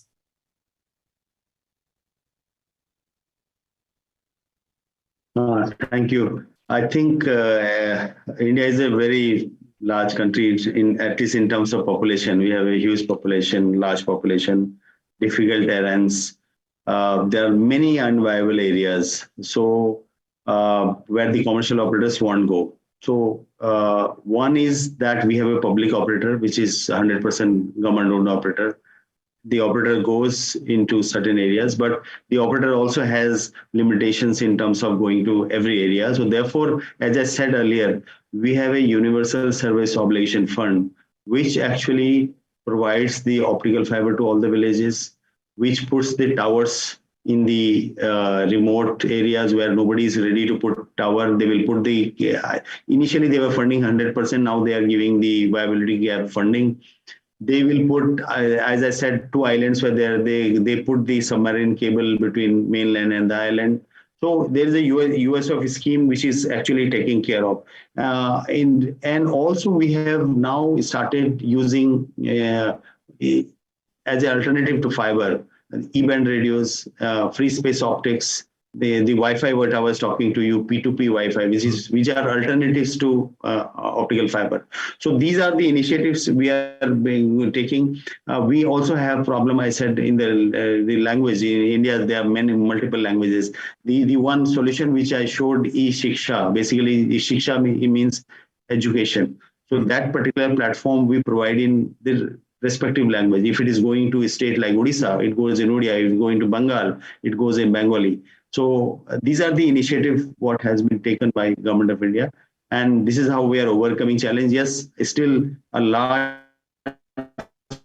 population is yet to be connected. And that needs, I mean, one step further, we are working to see that at least the coverage part has been taken care. Now the question remains still the coverage I have provided, whether people have subscribed to it. Do they have the schemes like PM Money will be very affordable because you don't have to subscribe.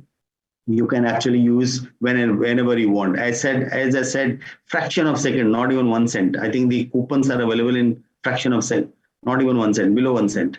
So those coupons you can buy, you can do your work and you can revert back. So this is what we are doing. Good. So again, coming back to talent, and also one of the things that you showed in your presentation, I think it was on the disaster management, wherein you talked about IoT and LoRaWAN sensors.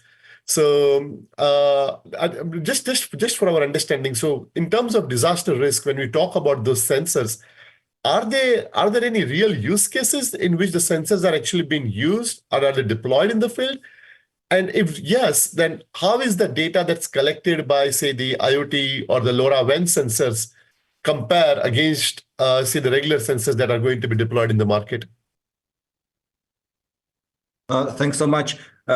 Indeed, what we wanted to do as a research project now became a real application, as Tom mentioned earlier in his keynote, that how science can be practically applied. And in this case, we partnered with the Ministry of Emergency Situations to understand what challenges they are facing. And what they informed us is that for the whole country, there are only 80 weather stations that are monitoring the situation. And there are some parts of the country which are disaster prone. However, there are no sensors to monitor the situation. And the ministry helped us to identify locations where we should install them.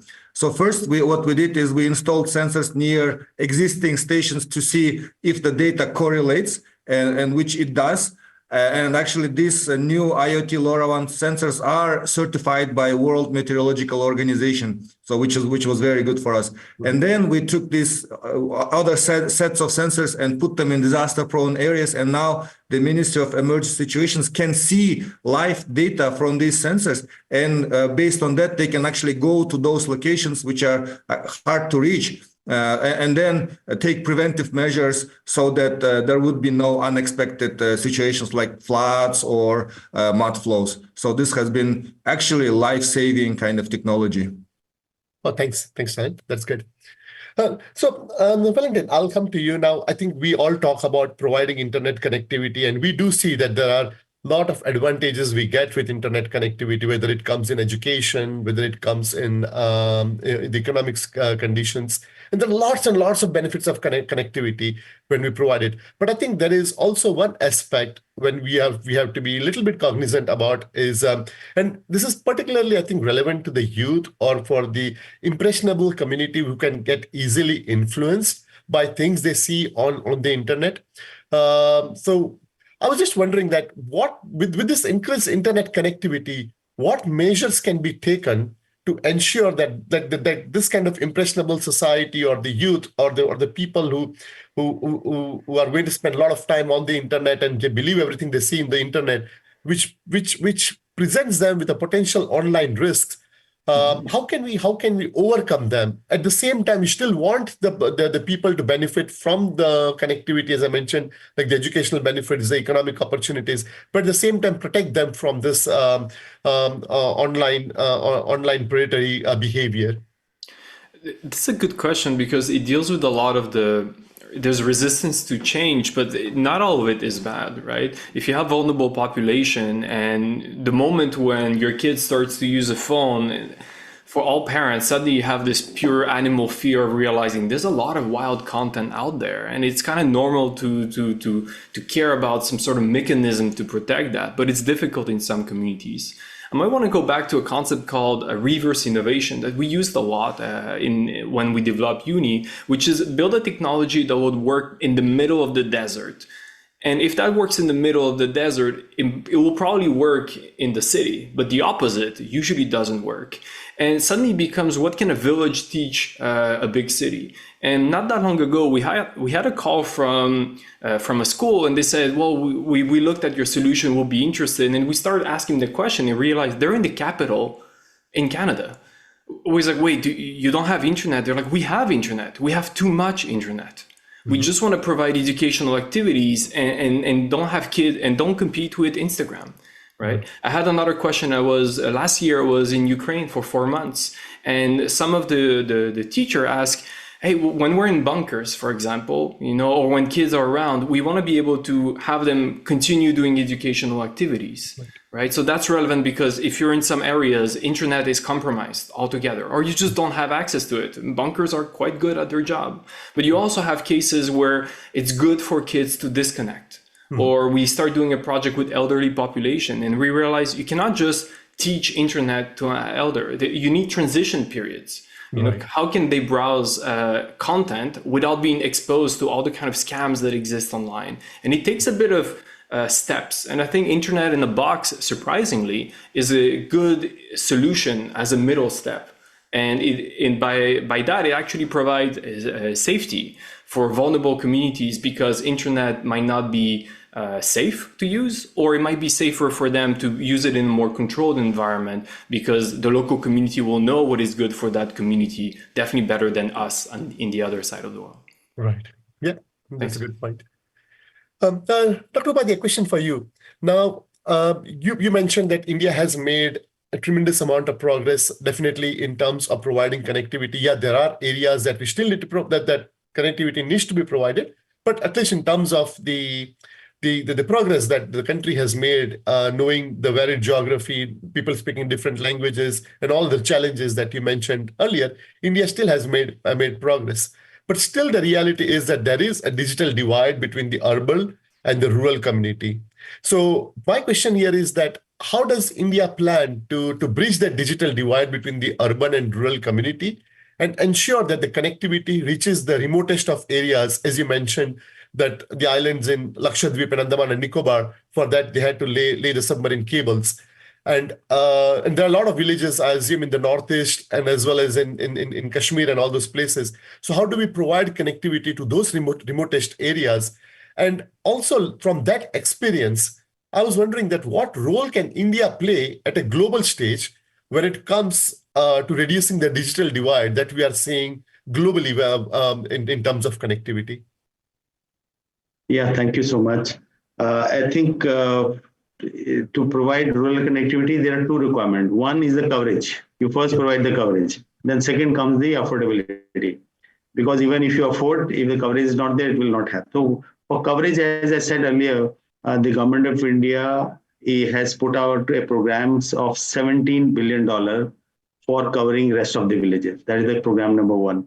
Program number two of $3 billion for connecting balanced 25,000 villages, which are very, very remote, which no operator, including the publicly owned operator, was going. The $3 billion program has been put there. And as you said, the submarine cable, anyway, we have put with another few billion dollars in those things. So coverage part is taken care by the government.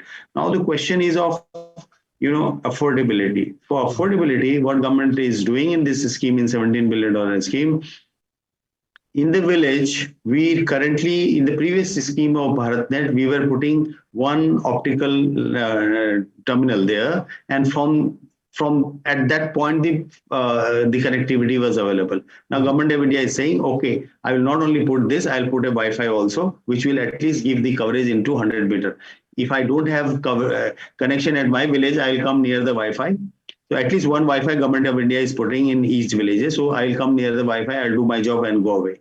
The second thing government has done, they have promoted village level entrepreneurs. The village level entrepreneurs bring something else into the scheme. For example, advertisement, some schemes, some other way of sustaining that model and providing this connection at a subsidized rate. And the government is again subsidizing 50% of the capital from the village point. If I go to the household, so government is subsidizing, approximately, if I remember correctly, it is approximately $50. $50 we pay to the as a subsidy to the village provider.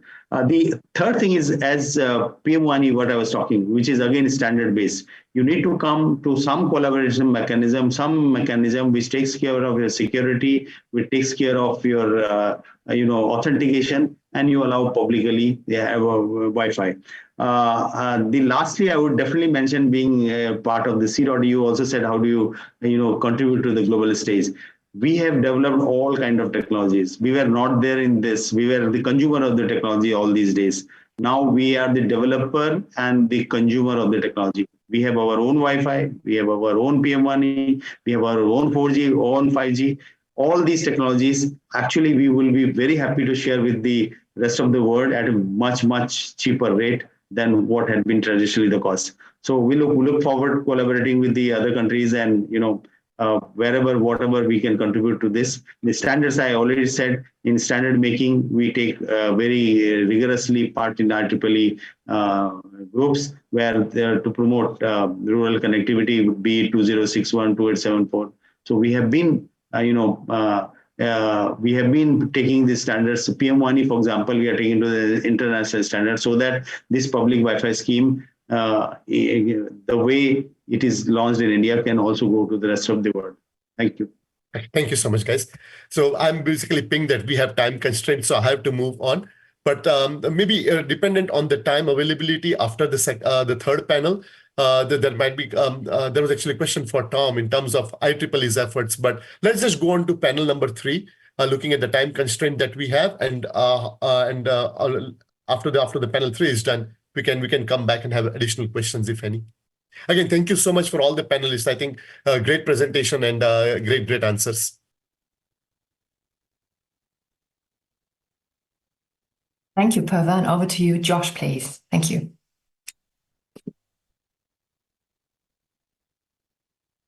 Great. Hello, and these have been some really great panels. So thanks everybody, and thanks everybody for sticking around. Welcome to panel 3, standardization and open source importance to rural connectivity. My name is Josh Gay. I'm the senior manager of IEEE SA open source community and infrastructure. In my role, I have the privilege of supporting 30 standards development working groups, actually about 35 at this point, that are actively developing open source within IEEE. The program, IEEE SA Open, offers policy, support, and a platform that merges the power of open source collaboration with the established processes of standards development. It provides a space for communities to collaboratively develop solutions while ensuring those efforts align with the rigor and structure of IEEE standards. For those unfamiliar with open source, it refers to software that is freely available for anyone to view, modify, and distribute. Open source is often developed through a collaborative model, and this fosters innovation and transparency, which are essential when addressing complex challenges like connecting the unconnected in rural areas. Today, we are fortunate to have a distinguished panel to explore these topics further. Sandeep Agarwal, chair of the IEEE SA Rural Communications Industry Connections Program, will be sharing insights into the critical work being done to close gaps in rural broadband architectures and explore innovative ways to enhance the use of existing infrastructure. Ritu Srivastava, director of Jaddite Solutions, will speak about the CR Bolo project, a hybrid connectivity model that empowers rural communities through community radio and networks, highlighting how local open source solutions can drive social and economic change in underserved regions. And Purva, our moderator from the last panel, who's the director of connectivity and telecom practice at IEEE Standards Association, will discuss the role of standards and interoperability in scaling rural connectivity solutions, including the development of new frameworks and protocols that address the unique needs of these regions. Together, we will explore how open source and standards-based approaches can empower rural communities, enhance digital inclusion, and contribute to achieving the UN Sustainable Development Goals. I'm excited for what promises to be an insightful discussion on how standards and open source technologies are connecting the unconnected. And with that, I invite our first speaker, Sandeep.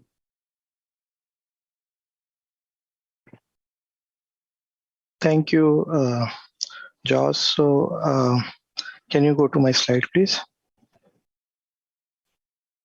Yeah, thank you. Can you go to the next slide, please? Thank you for opportunity to provide an update on IEEE Rural Communication Industry Connection Program, which I'm chairing. So this is the program which is, directly mapped with the theme of today's, event, and happy to, collaborate and, help with this particular, session. So Rural Communication Industry Connection Program, as we know in IEEE, we have multiple ways of developing the standards. Some activities are pre-standard activity, which leads to actual standardization development activity.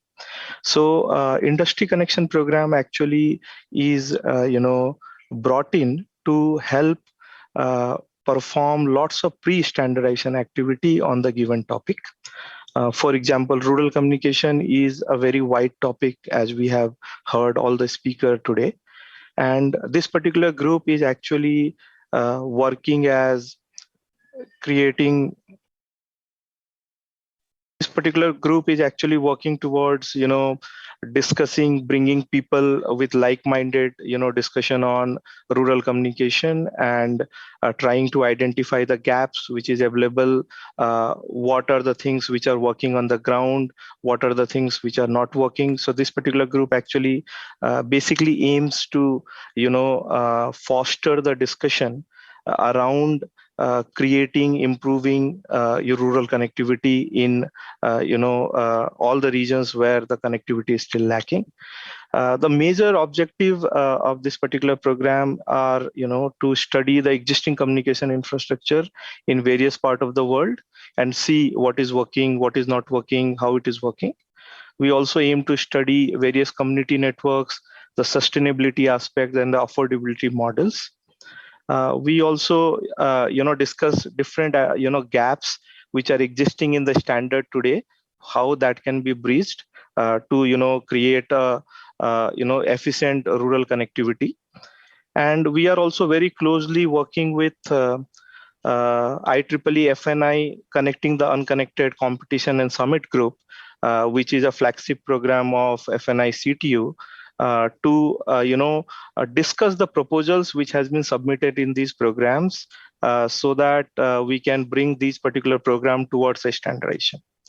Next slide, please. So these are the goals of our program. We are looking at various socioeconomic and regulatory aspects of rural connectivity, looking at different toolkits, focusing on SME sector, creating different data models, cross-country initiatives. We are also looking at, studying the existing broadband infrastructure globally. We did some study in Mexico, Brazil, Canada, India.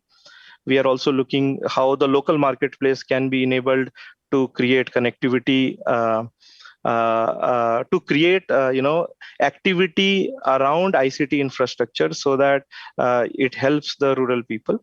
We are also looking, studying the rural broadband architecture from 6G perspective, and we are looking, towards creating more and more new standards through RRSA program, which is Rapid Reaction Standardization Activity. Next slide, please. So these are the deliverables so far from Rural Communication Industry Connection Program. We are working on a regulatory innovation for rural broadband cross-country initiative paper, which includes India, Canada, Brazil. We are working with Valentine and others to develop this particular paper. We have also organized a Telecom Day on 1st of March 2024 in India, which talks about the policy, infrastructure, application, use case, and open source and the standard aspect of rural connectivity. And I will be showing some of the slides later. And we also organized an RRSA event on 2nd of March, the next day of this telecom event, where we discuss about potential, proposal which can be taken for standard. So these are some of the, photographs. You can see Purva and others who were there in India to, discuss this program on these 2 days during the event. Next slide, please.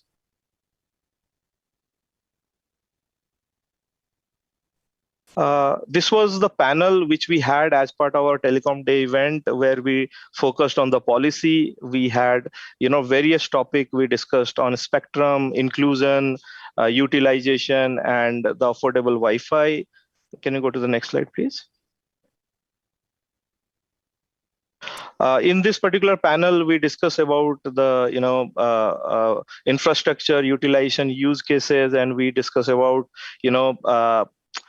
decentralized connectivity, E-band radios, CR Bolo, as you will be listening to Ritu, and other projects. Can you go to the next slide, please? And here we talked about open source standards. We talked about what are the template for the phygital services, how the data exchanges is helping in digital public infrastructure, the PM WANI framework, and other aspects. Next slide, please. And this is where we discussed these, around 9 proposals which has been submitted from different part of the world, focusing on solving the rural connectivity challenge.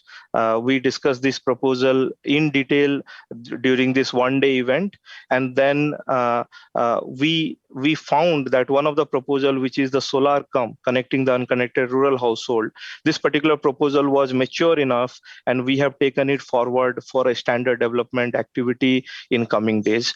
So these particular RRSA actually help the group to identify a very good mature proposal that can be converted into a standard, and we conduct this event on a regular basis so that we can bring different standards supporting rural connectivity. Next slide, please. So now going forward, as part of the Rural Connectivity Industry Connection Program, we are renewing this particular program.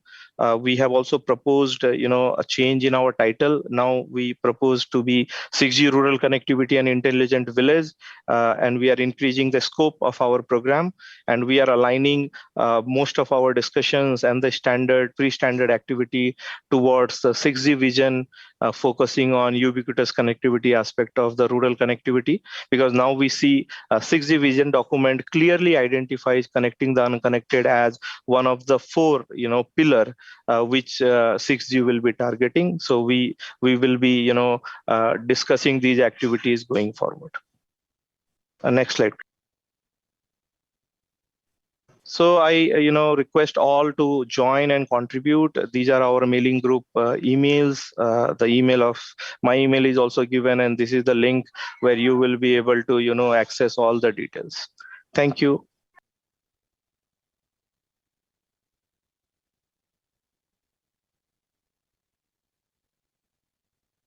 Thank you, Sandeep. Next up is Ritu. Thank you, everyone, and thank you, Josh, for giving this opportunity. The project CR Bolo, which has been talking about, which Josh has mentioned, that it's in a hybrid-based model, which we are trying to provide the connectivity, and the connectivity which not only offers the online but the offline kind of a model, which in the rural region. Next slide, please. Before we land up to the brief about the project, let me just explain what are the community radio station and what are the community networks, and how these 2 community-led models are integrated together. These community networks are more than 100 community networks, and these community networks are managed and operated by the committee. In a similar way, there are community radio stations across the world, which are managed by the committee and primarily by a civil society organization or academia institutes. So there are more than 40,000 community radio stations worldwide, and some of the stats which is mentioned in here as well. India has the largest number of India, Philippines, or South Africa have the largest number of community radio stations, and in the same way they do also have they have a good number of community networks as well. These 2 entities are working isolated, but they do understand how to perform and how to work in a communities, and especially in a rural communities. Most of both these entities are working in a rural parts of the world, and they are providing the last mile access to the information. Some of these community radio stations are also located in tribal regions where there's no media and telecom dark zone areas are there. Next slide, please. So that becomes a base model of the CR Bolo as well, and this is why one of the regions that I have taken the community radio station as to become as a community network or to perform the last mile access connectivity as well. While working in India, I realized that the community radio stations have the existing infrastructure and the legal aspects, as well as they already working in communities. They do understand the content part of it. So the meaningful connectivity can easily be performed by the radio stations. The diagram which shows actually is the attributes where community radio stations and community networks have a commonalities. These attributes were common attributes were infrastructure, technology, license, local content, skilled human resource, and community engagement. So wherever there is a radio station, they do all those 5 attributes and 6 attributes, exactly what community networks is required to do. And while setting up, while any organization or any individual who is setting up a community network requires to do something like that.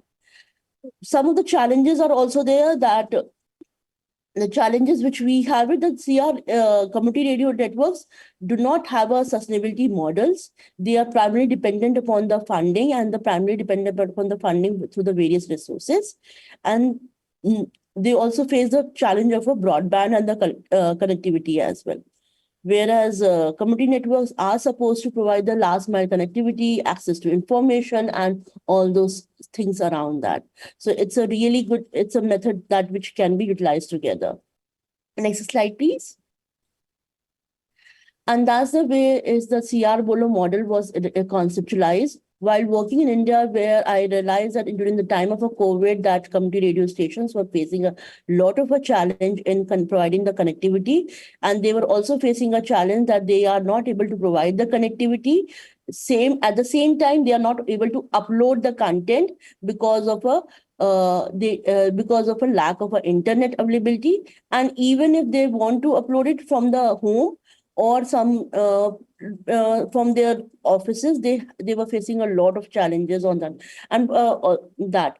So the CR Bolo model is a hybrid model which provides the connectivity utilizing the existing infrastructure which is available with the CR station, such as a local tower, as well as a skilled human resource, and to provide the connectivity further in the rural areas. So that's something which we are doing it in, especially in a rural Odisha. And we have, through this particular model, we have connected the 3 schools and 3 SDG centers, which are self-help group centers. And using this one, we have created a local intranet, local internet. Along with that, we have combined with this one is the IVR-based solution, which is also operating on a local network as well as on a GSM band. So we have given a point-to-point connectivity as well as the IVR connectivity to the connecting the local region as well. So this particular model, which is serving around a 5,000 population size, but connecting around 5 to 7 kilometers of the radius from the CR station. Each CR station is connected with the point-to-point with the school, and the same with the SDG center. For that purpose, what we have done as well, since community radio station already had a community engagement, so it was easy for us to mobilize the community itself and identify the location where we would like to establish the connectivity. The connectivity was really low and the literacy was barely low, so it was easy to navigate through the radio station itself. Having said that point, it was also easy to understand that how the meaningful connectivity can be utilized not only by the radio station, but also by the committees which are operating by which are coming through these radio stations for listening the programs for any other matter, and they were able to utilize the digital services as well. Next slide, please. These are some of the technical architecture which I'm talking about from the aspect of that why open source, along with the combination of the open source with the hardware and the software, is required to understand that to bring the connectivity in the rural regions. The first thing is that the low cost of wireless devices. We have used the low cost wireless devices which are easily procurable, easily maintenance, and it is easy to afford for the local infrastructure as well. Most of these devices which we have enabled with the solar enabled, so that it can operate without the electricity as well. We have used the unlicensed spectrum 2.4 and 5.8 for establishing the point-to-point network. Whereas the IVR technology which we have used is an open source which we have developed in-house. And for the another communication platform which we have used a low cost of all the tools and some of the tools for to make this platform as a communication platform. Next slide, please. And this is the where which we are coming up, that why the standardization on open source importance is required for the connectivity as well. We do understand that open source is available in the software, but there's also need to understand that why we also need a hardware and hard systems which are easily available, affordable, especially in the rural regions, to be operating in such of rural settings and able to manage those settings as well. The combination of online and offline also gives an opportunity to manage the connectivity in a better segment as well. So one of the things that which we are doing is that we are using the existing local infrastructure so that it's easy to manage and easy to scale.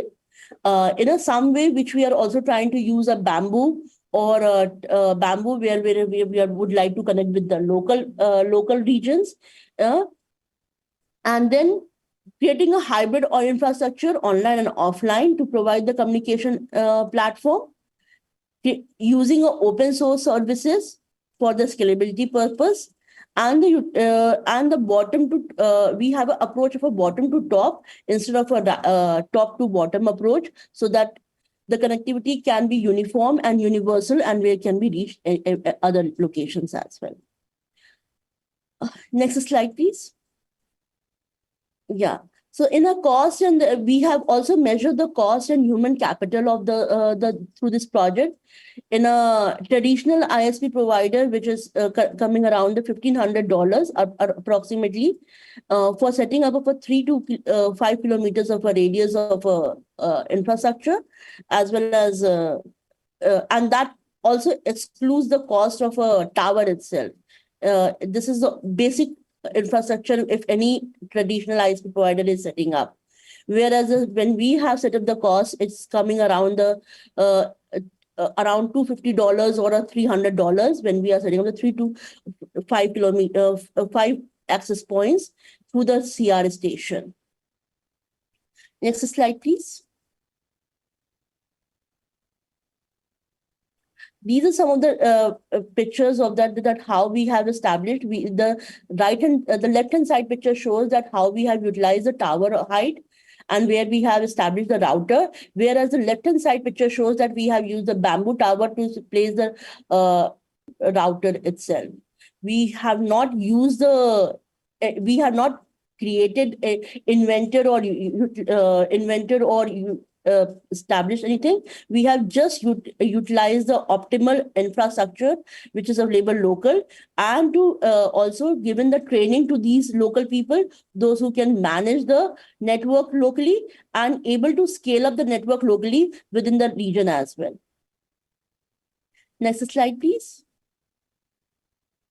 These are some of the training sessions which we have done with the staff members of the CR station, as well as with the local. We have trained about 10 young people to manage this network. Why? Because it's really important to understand that bringing the people from urban to rural region for the managing the network is really costly. So we have trained them so that they can troubleshoot, they can manage, and they can also expand the network as per their own requirement, rather than depending upon the other person on the traditional ISP provider. Next slide, please. That's all.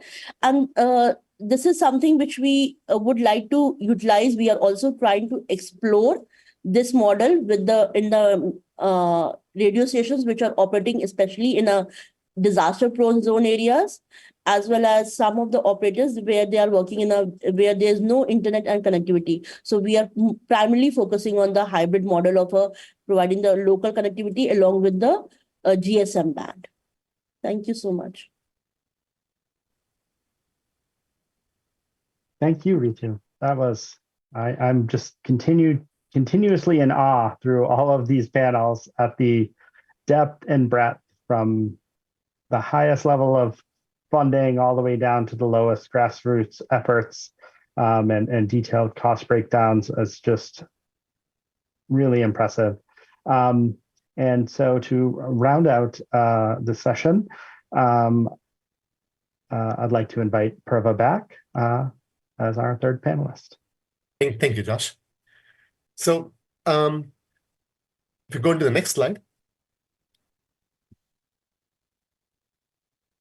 Yeah, so I think one of the things that's obvious from all the presentations and the panels that we heard, that there is no single silver bullet for the solution for rural connectivity. I mean, we have, and again, it is not that there is no technology that is apt to resolve this issue, but there are so many other factors besides the technology that plays an important role in defining the right solution for connectivity. So, for example, if we look into the different the discussions, we found that Talent had mentioned that if you look at Kyrgyzstan, they have a landlocked place, mountainous region, landlocked place. If you look at India, it's a peninsula surrounded by water on three sides. When you talk about Indonesia, it's thousands of islands. So we have a different geography globally. To just expect one solution is going to address that, it's not feasible. Same as the topography is different. And also the thing to understand is, I think Valentin and Dr. Upadhyay mentioned as part of their discussions, is that there are very different economic conditions. Assuming that a solution that's available, say, for $100 is going to be accepted worldwide is not a reasonable approach also for designing a solution.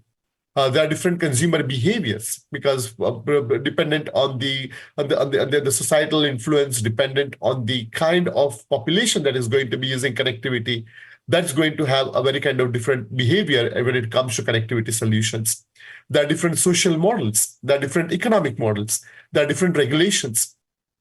So with all those things being said, I think when we started looking at providing rural connectivity as part of the connectivity and telecom practice, I think it became very obvious that what we need is not a single standard that is going to address these issues, but what we need is basically a toolkit, the standards toolkit that we are going to be able to provide to the masses, and based on their needs, based on the customer needs, the requirements, they should have the capability to pick up the solution from that toolkit.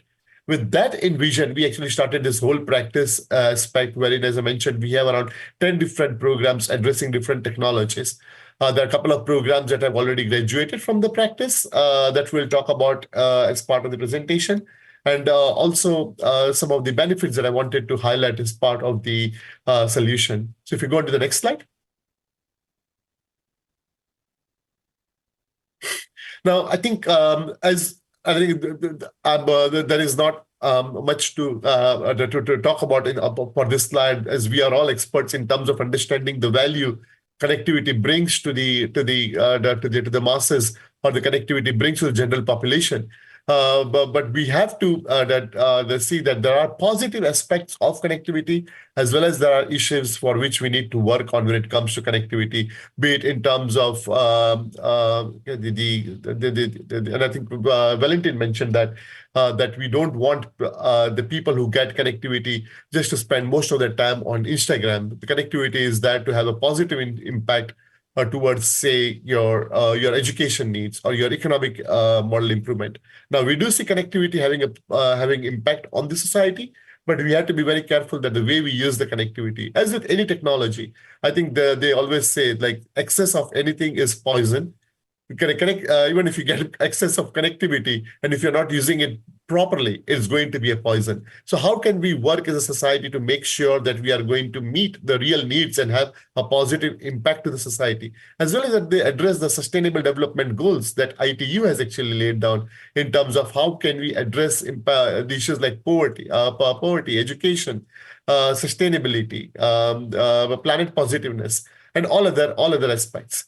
The other thing that I also want to highlight here is, if you look at the connectivity that's available globally, I mean, the one thing that was very striking is that there are advanced countries, there are developed countries in which we have seen like 25% of the population does not have connectivity. And then there are developing countries in which like 100% of the population have connectivity. So the connectivity is also like what we have found many a times, it's not 100% tied to the GDP, in the sense that a rich country also will have connectivity issues, and a country that is developing will not have connectivity issues. But the thing that was very obvious here is here, like if you look at Central Africa and the parts of the Southeast Asia, there are regions where the connectivity is really poor. So that's where we need to even look at the ways we can actually provide the connectivity to those regions to make sure that we are able to get them off the grid and onto the grid, so that their economic situations can get better. If you go on to the next slide. So there are a couple of programs that are happening within the practice that I want to highlight. I think Sandeep mentioned in his presentation the program about the Rural Communications Group. He is basically the chair of that group, and he's doing a fantastic job in terms of creating new standards when it comes to providing connectivity. Again, going with that same vision that we want to provide connectivity to the unconnected, to the underconnected, but taking into consideration various other factors that we talked about in the previous slide. And at the same time, we generate a kind of toolkit, which is going to be very helpful in terms of providing connectivity. Now, there are two aspects to providing connectivity. I think Ritu mentioned, and Valentin mentioned as part of that presentation also, that open source is one of those things which is actually going to make a connectivity solution, if deployed on in a reasonable way, or if their affordability and accessibility becomes becomes manageable, could be a good solution in terms of sustainable solution. So to that extent, one of the programs within the practice is on Open RAN. And the whole idea about Open RAN architecture here is that we want to enable the next generation of connectivity that comes about be comprised of these the off-the-shelf components, for which we can combine them together and form a network. That is the whole vision of this whole Open RAN solution. Again, there is, I think many of the people are aware that there is an Open RAN Alliance which is also doing that work. So IEEE is not trying to duplicate that work, but what IEEE is trying to do is there are aspects of Open RAN which needs to be addressed properly for it to get a mass scale deployment. Aspects of interoperability, aspects of performance management, compliance, conformity management. And all those things need to be addressed somewhere. And that's where actually IEEE is stepping in to make sure that we address all those issues so that Open RAN becomes a common solution at a global scale. So that's one of the programs we have in terms of Open RAN. Now, there are two aspects here for Open RAN. There is an open source hardware component, and then there is a software component. And right now, the team is looking at both the things. Again, this is one of those programs. Actually, a couple of weeks back, we actually had this event at Johns Hopkins University where we got the proposals globally from even University of Iran, University of Saudi Arabia, from Europe, from Asia, from Africa, where they are really interested in looking at the solutions, but looking at the solutions which is tailored to that needs and geared towards their price points. So again, this is something that the IEEE practice is working on, and I invite everyone to be participant in this program, and please bring in your contributions and solutions so that we can make Open RAN a success. The next slide. The other initiative that the practice had, which is already out there, is on the frugal 5G network. I think when people start talking about 5G network, the idea that the first thing that comes into our mind is going to be, there are going to be like huge antennas with 5G network, which are going to have a coverage of like tens of miles, and everyone is going to get like gigabits per second solution, and that is going to solve the problem. But there are also economic factors that go into deploying or making the decision whether they want to deploy a 5G network, which is going to be this heavy in terms of the actual network network components, as well as the cost that is going to be associated in deploying this full-fledged MIMO antennas and high power amplifiers. One of the things that we found as part of our study is like when people start talking about the network the deployment, the capex is not really an important cost. The cost is the opex, because when you're talking about MIMO antennas and the high power amplifiers, to maintain those equipments running, that's where the majority of the cost for a network or a service provider is going to come up. So what we did actually as part of our study is that how can we develop an affordable broadband access? Now with that, we actually developed an energy efficient network, because we did not want, you can develop this network wherein you do not need to have those high power power amplifiers to power your device, but you can do this with an energy efficient power amplifiers. And again, this is the combination wherein you actually connect yourself with the Wi-Fi network using the cell powered antennas to connect to their to the devices. Now, one of the things is it won't have as much as the coverage that you need with a traditional 5G network if you were to go with fully powered power amplifier, but it serves the needs of the local population, because if we look at the way the rural village or the rural communities are, many a times the rural population, they live in clusters. Like you have a village of 10 or 20 families living together, another village of 10 or 20 families living together. So by using this kind of configuration where you are focused on providing connectivity to those clusters of people or this cluster of villages, you are actually providing the solution at a much affordable cost, and which is going to be, which would make sense from the economic terms also from the service provider perspective to deploy these networks or to bring connectivity to those people or the people in the villages. Traditionally, the service providers would not have done it if the cost would have been astronomical, as we talked about in the previous discussions. So here it's again it's a frugal 5G which provides low mobility but an energy efficient network for reaching out to the villages or rural population to bring down the overall cost structure. Next slide. And last but not the least, I mean, I think we all know the contribution that IEEE has done when it comes to the LAN solution. I mean, I think Wi-Fi, as I said, has become like the fourth utility in every house right now, because people, it has become such an necessity that I've seen people when they get onto the aircraft, they don't check for the seat belts, but the first thing they check is whether they get Wi-Fi connectivity on their cell phones. So it has become that of an importance or a part of everyone's life. And that is again a technology that's developed by IEEE. For the past 24 years, we have gone from 11 megabits per second. Now we are talking about speeds more than 10 gigabits per second with Wi-Fi 7 and Wi-Fi 8. Again, and this is also a very important solution when you talk about providing connectivity to the villages, because this is a very affordable solution. We are talking about the access points which are reasonable compared to the radio cost for the cell phone towers, or we are talking about the overall the infrastructure that's going to be required to support an access point is going to be way lower than compared to a switch or a base station if it's deployed onto the villages. So again, Wi-Fi plays a very important role in bringing the unconnected or the underconnected population to the connected world. Next slide. And here are some of the programs that IEEE is working on. And I think there are some programs about community programs, as mentioned about like digital intelligence. We want to talk about digital inclusion. We talk about Open RAN. We talk about rural communications, and there are some standards that are already been published or that they are in the process of getting published. The frugal 5G I mentioned earlier, 2061, and then we have some standards on the child and student data governance. I think this goes on to the question that Valentin answered in terms of how do we ensure that the young and the impressionable population, how can you protect them in terms of when they get onto the internet from the internet predators.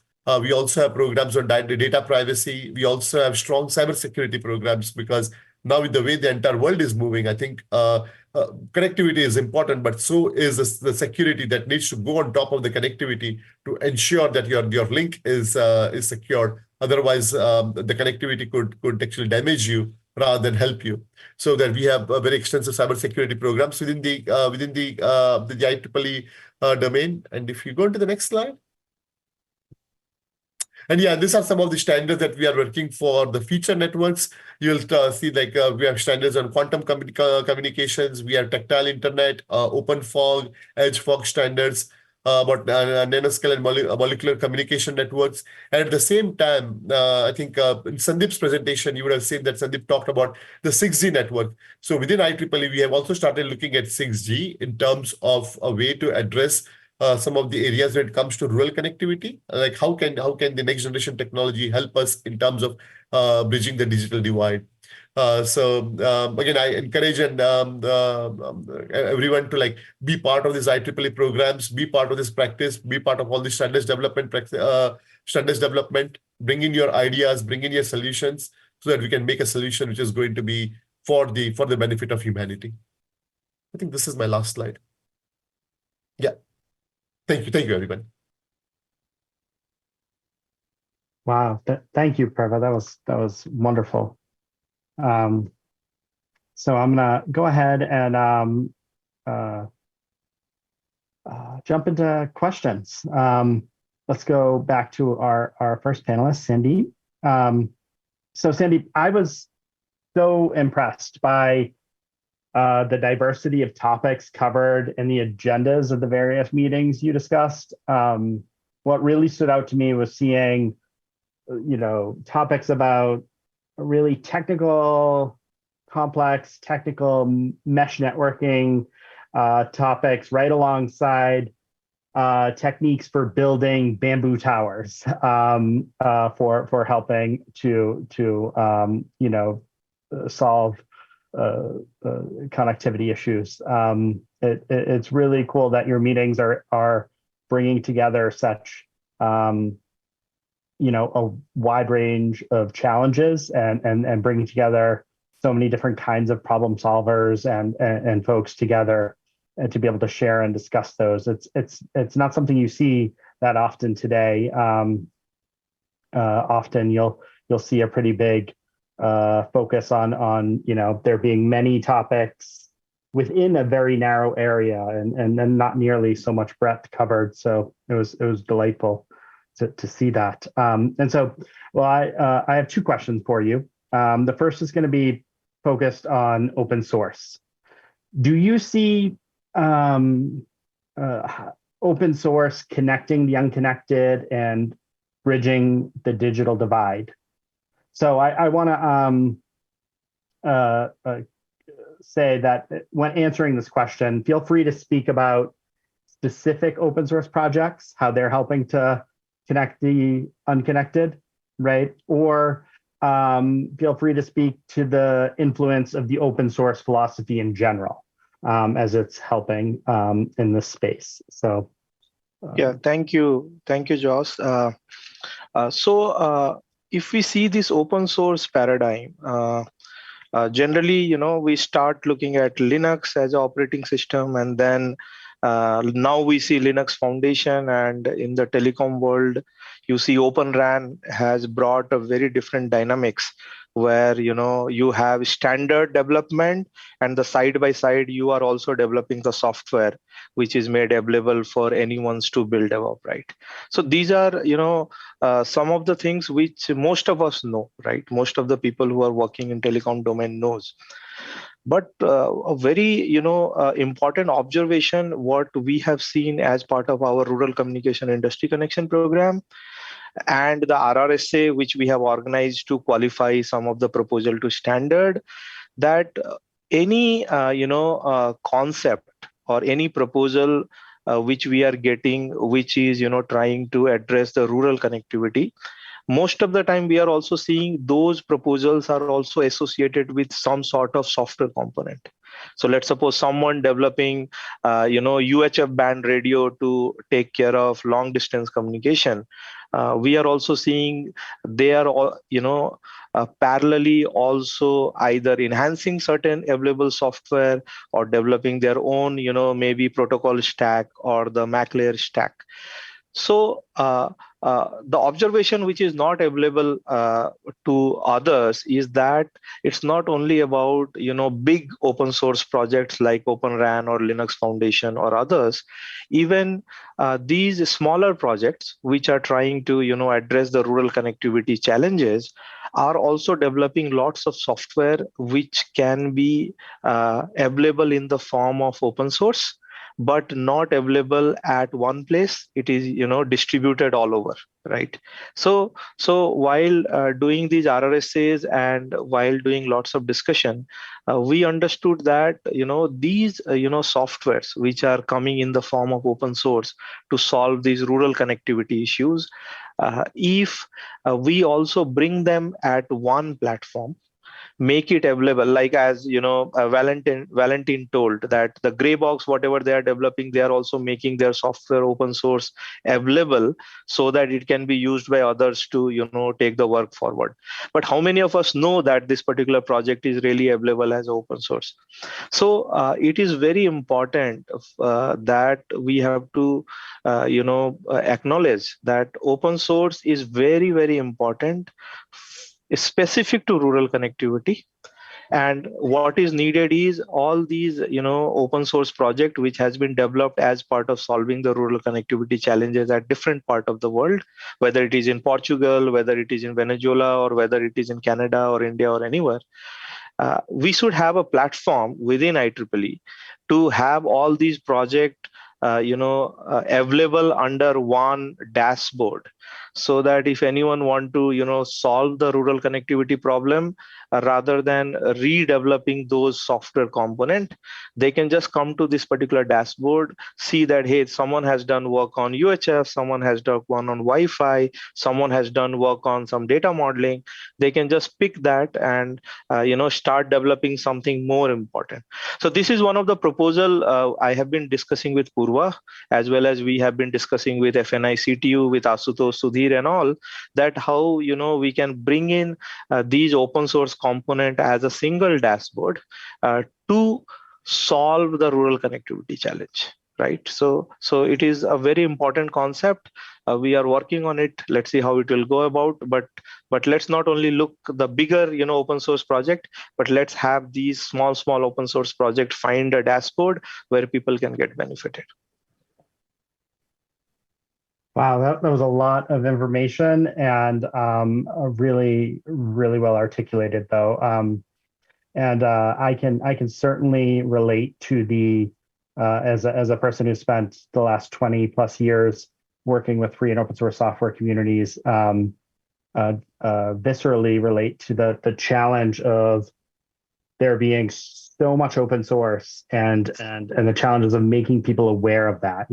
It's I feel like many of us end up in the kind of role that you're discussing, where we start to become kind of curators of the knowledge and of the projects. I mean, on GitHub alone, there are over 300 million open source repos, unique ones, which is just baffling. And in any one area or space, there are many, and there are many that are unknown. So please feel free to also include me in those discussions. It's something I've spent a lot of time on as strategies around curating and creating dashboards. Actually, I ran a site for quite some time that did just that. So thank you for that. And so to the second question, I'm sorry, I rambled a bit there. I just got very excited. I'm passionate about open source. So the second question comes from IEEE President Tom Coughlin. And it is, what more can IEEE do to encourage greater network connectivity to connect the unconnected? Is this question for me, Josh? Yes, Sandeep, that's for you. Okay. Thank you, Tom, for this question. So over a couple of years, when we were working with this rural connectivity, and as we have seen today, that and as Purva mentioned, that rural connectivity is not only the issue of a technology, right? Technologies are available, newer technologies are getting built, We see 6G, now bringing lots of focus on connecting the unconnected. But apart from the technology, there are other aspects which, decide whether, people are able to, really get benefit of the connectivity, as, see affordability, accessibility, content in a given language, the speed of the connectivity, and many other things. Now the question is, there are lots of work already being done in all these vertical, whether it's a policy vertical, whether it is a use case, applications, technology. Even if we see within IEEE itself, there are many groups who are looking at these particular challenges. Maybe some of the challenges may not require a cross collaboration, but rural connectivity is one challenge which really need lots of cross collaboration among multiple stakeholders who are working in silos, and also cross collaboration with other SDOs. So one thing what we realized, and even me and Purva, we were even trying to work on that how whether we can see what are the gaps available in existing IEEE standardization development process, which we can optimize and make it more efficient, particularly to the rural connectivity. And the main important part is how someone, if he wants to address the challenge of rural connectivity, when he comes to IEEE, how he get an exposure that, hey, there is some work which is already happening in this particular group, who is looking at maybe the UI UX aspect of connectivity, someone who is looking at the language aspect, someone who is looking at more of the policy aspect. From day one, he should be aware that these works are happening, so that he doesn't reinvent the wheel on his own, or struggle maybe 6 months or 1 year down the line and then realize that, hey, something is already happening. So this particular gap of cross collaboration within IEEE, specifically if we look at the rural connectivity, which need lots of cross collaboration, as well as the collaboration with other SDOs, is something which will definitely optimize and give a better result towards the standard development activity. That is our learning over a couple of years working in this particular domain along with IEEE folks.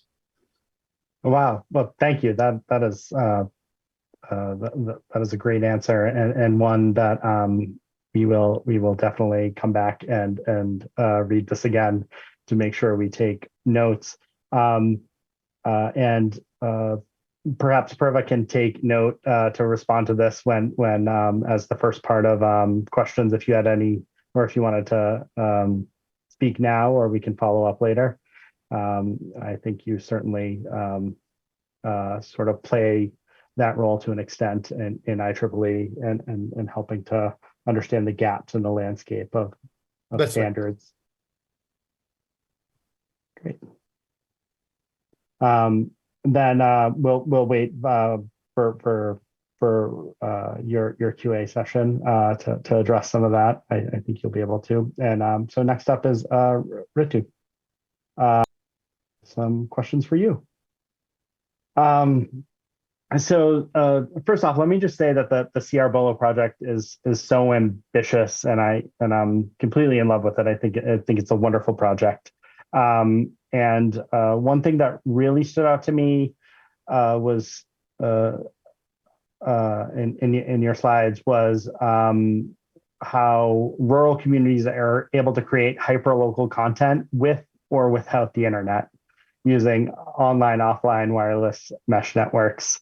That was just something that, in the midst of everything you were sharing, just really impressed me as something that people just aren't doing these days. And it's a really hard, ambitious problem to be tackling. And it's just, one of many bullet points that of ambitious things that you're doing.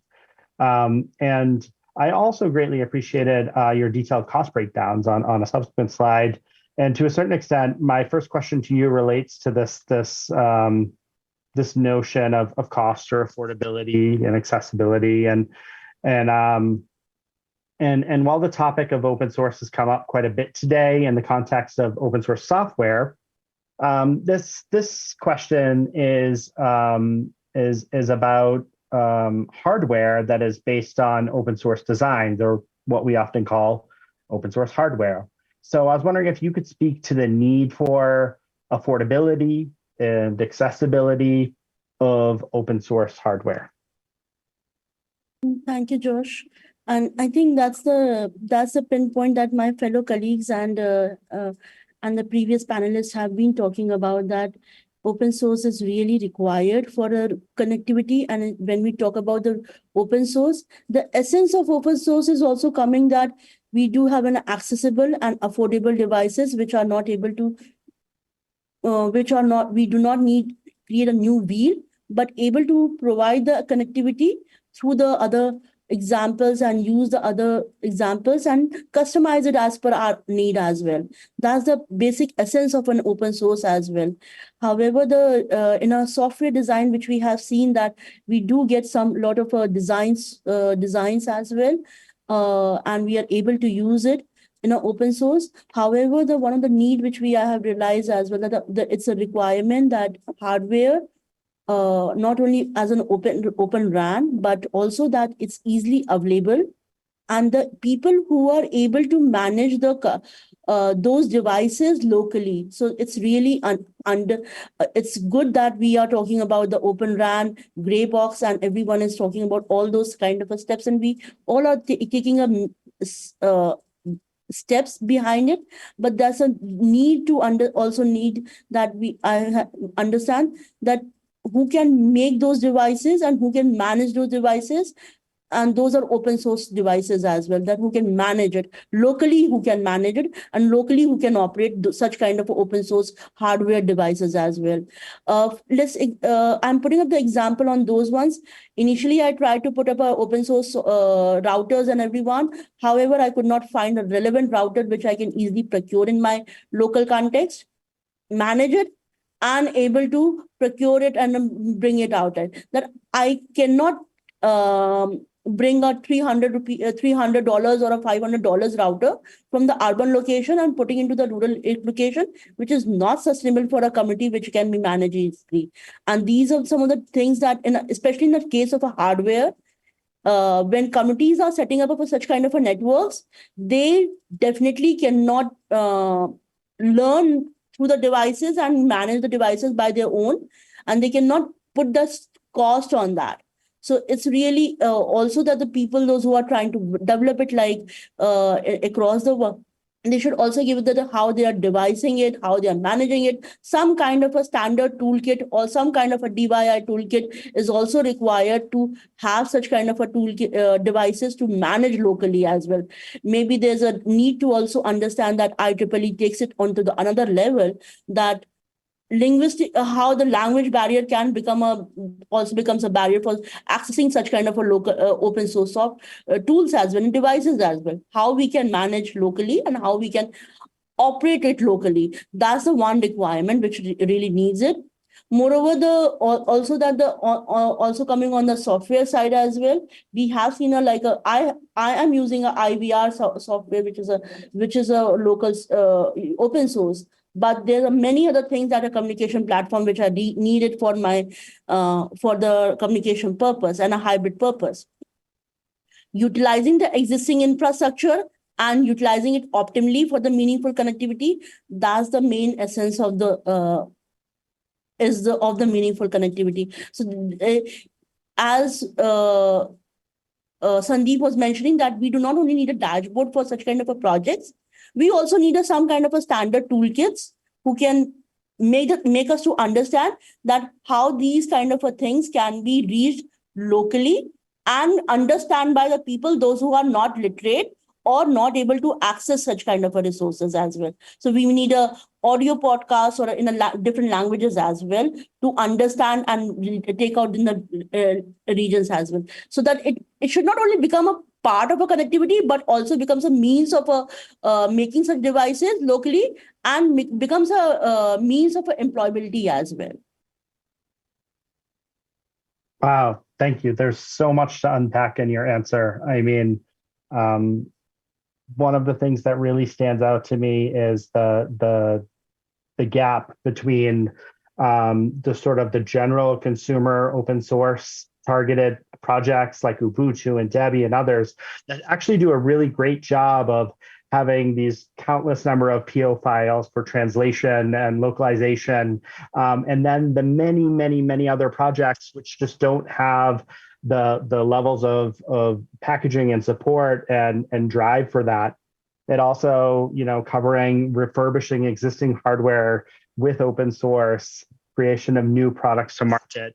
I would love to follow up with you and connect you with some folks. For a number of years, I launched and ran an open source hardware certification program, and the two big areas that actually led to new companies being formed was the refurbishing of existing hardware as well as routers. I would love to follow up and just at least connect you to some of those folks who are motivated enough to start companies to meet needs of those looking for free software and free hardware, open source software and open source hardware. Thank you for that answer. Just as I asked Sandeep, I'm going to go ahead and ask you as your second question, our question from Tom Coughlin, and that is, what more can IEEE do to encourage greater network connectivity to connect the unconnected?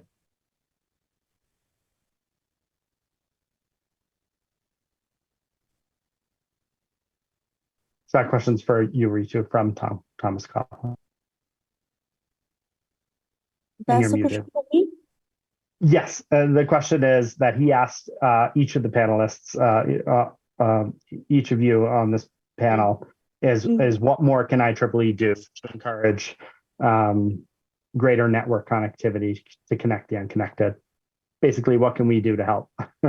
Yeah, I think that's Sandeep and Purva has clearly mentioned, and they have given a really nice presentation that how we are doing it, trying to bring all the wheels together and trying to create making more use of open source as well, and create a much more awareness through this dashboard or any kind of systems or standard processes and everything on that way. It's really tremendous. However, one of the things that which I still feel that IEEE can or we need to become more decentralized and localized and reaching out to the regions when we are talking about the rural connectivity. We do need a group of a set of people, those who can take this standards policies into a very localized version and to go to the market zone areas where small entrepreneurs are also developing able to develop such kind of tools and devices as well. There's also need to have a training sessions and every lot of more things to be happen on the ground as well.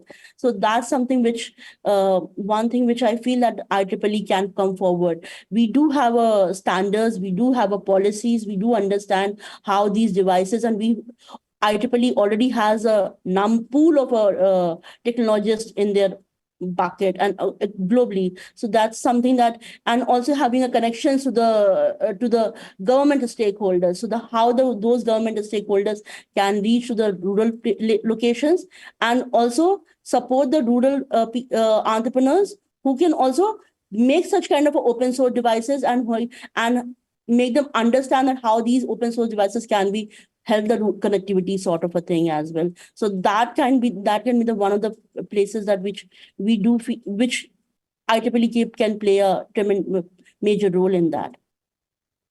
Well, yes, thank you for that answer, and we certainly do have a large network of members, deep connection to industry, and institutions globally. So hopefully we will be able to help with that. All right. So last but not least, Purva.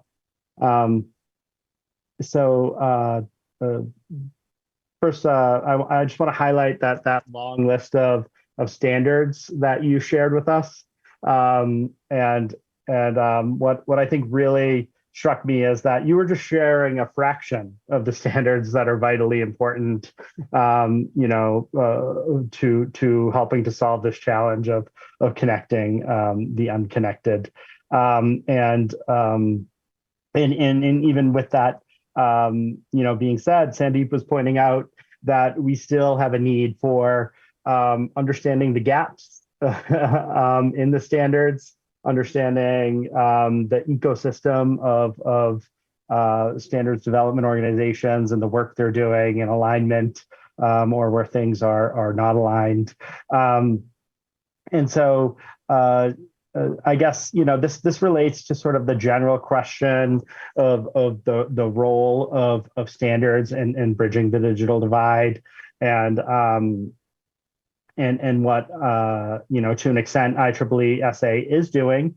And maybe you could speak to that, but also maybe speak to a little bit more of what more you hope that we can be doing in the future. And that might be able to address some of the concerns raised by Sandeep.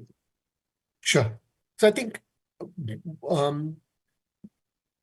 it's very obvious, I think, from the entire panel that we had this evening, that there are a lot of solutions that are required to address global connectivity. Now, the realization is that also we need the solution which are affordable and accessible. Now, what standardization actually helps is that it helps reduce the cost. It brings the many ecosystem players into this field. It also provides various options in terms of supply chain. It also provides a validity for the technology. And it also, because of this solution that gets standardized, it reaches globally. So from that perspective, definitely we see IEEE, what IEEE is doing towards the development of a rural connectivity solution is significant. Because it is trying to, what IEEE is doing here, it is trying to help reach that technology to the masses. And that's where the real acceptance of the technology is going to happen. Now, with that being said, like, what extra could IEEE do in terms of making sure? I think if you look at the entire life cycle of the standardization, I think multiple aspects that were mentioned. I think Sandeep mentioned the first thing was about identifying the gaps. I think that's one of the areas, because we really need to understand where the gaps are in terms of the technology acceptance. Once we know where the solution is and we start developing that solution, that's where the market acceptance is going to come. Because we do not want to duplicate something that is already out there, or we do not want to develop something for which there is no need or there is no demand for it. The second thing is also, when we try to develop a solution, like some of the things that Ritu is doing in terms of the CR Bolo project, wherein we reach out to the villages, wherein we actually take our solution to the actual consumers of the people and see what their reaction is to the technology, help them understand with the technology. I think that's also a very important step in terms of the technology acceptance, because that's where we are actually getting the feedback from the customers. Because as we know that this is a global solution, everybody is going to have a different aspect or view of technology. For me, a certain technology is good does not necessarily mean that somebody else in the world is going to have the same kind of feedback on the technology. But when you try to reach out to the masses and when you tell them that what is the feedback, and getting that feedback from the masses and trying to weave that into the technology development, that is going to be significant. So the other thing is we need to bring in more of recognition and acceptance. I think Sandeep mentioned this, that the work that we are doing, let's take it to let's try to create more recognition, because the truth be told, I think the work that we are doing here and like we are all involved in IEEE to a certain extent, but we are not aware that IEEE has already done so much work in terms of the rural technology deployment. So that awareness has to be brought out, not to just within IEEE or the IEEE members, but out to the masses, saying that IEEE has already done this work. These solutions are already out there. That kind of awareness is also very important for the technology acceptance. Brand awareness in terms of IEEE solution. We also need to have like a certified test labs, which are going to certify the product that we are trying to develop. we also need to help the industry in terms of incubating new ideas. The IEEE is, I think Tom mentioned that we have a very unique value proposition in the industry, that we have got so many students, so many academia, like so many engineers, Valentin.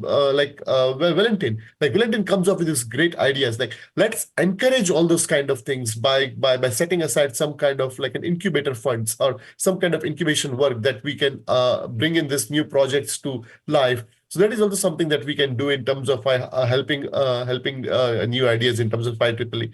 So as I mentioned, that there are a lot of things that we can do in terms of technology acceptance, in terms of technology deployment. And also, as I mentioned, that the reason why we have to do this in terms of standardization, because we really want this technology to be accepted by the masses. And that's where the value of the technology is. As long if the technology just remains in the standards or just remains in the paper, that technology has no value unless and until that's been transformed into an actual product, which the product is being used by the consumer masses, and you see the change in their lives brought by the technology that we are developing. And that's why we are there in IEEE SA, or that's what our vision is when it comes to IEEE SA in terms of technology development.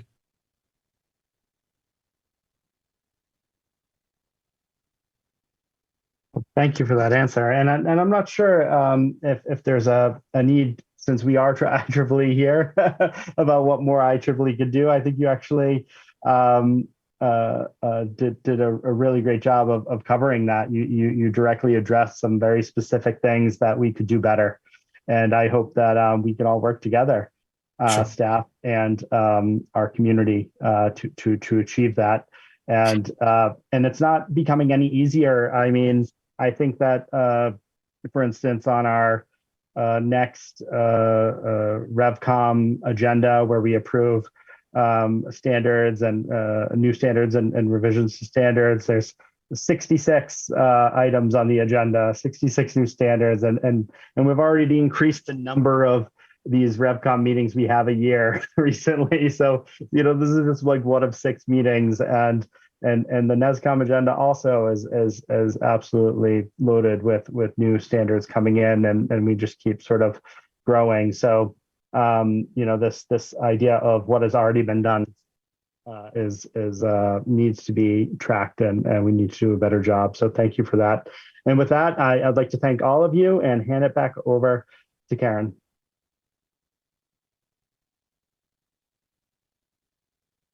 I'm going to say thank you very much, all the speakers and our moderators. I really appreciate you sticking with us, and we had a lot of valuable information that was shared, a lot of great discussion on the options, opportunities, the barriers and how to overcome them, to really figure out how we can build this toolkit, develop the financing and support required to connect the unconnected.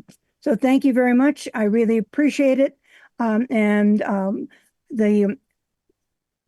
recording of this session and the slide deck will be available. If you have any questions, please contact the speakers, or you can contact me and I will put you in touch with the speakers. So thank you very much, everyone. Have a great rest of your day. Thank you. Thank you, guys. Thank you. Thanks, everyone. Have a good evening. Thank you.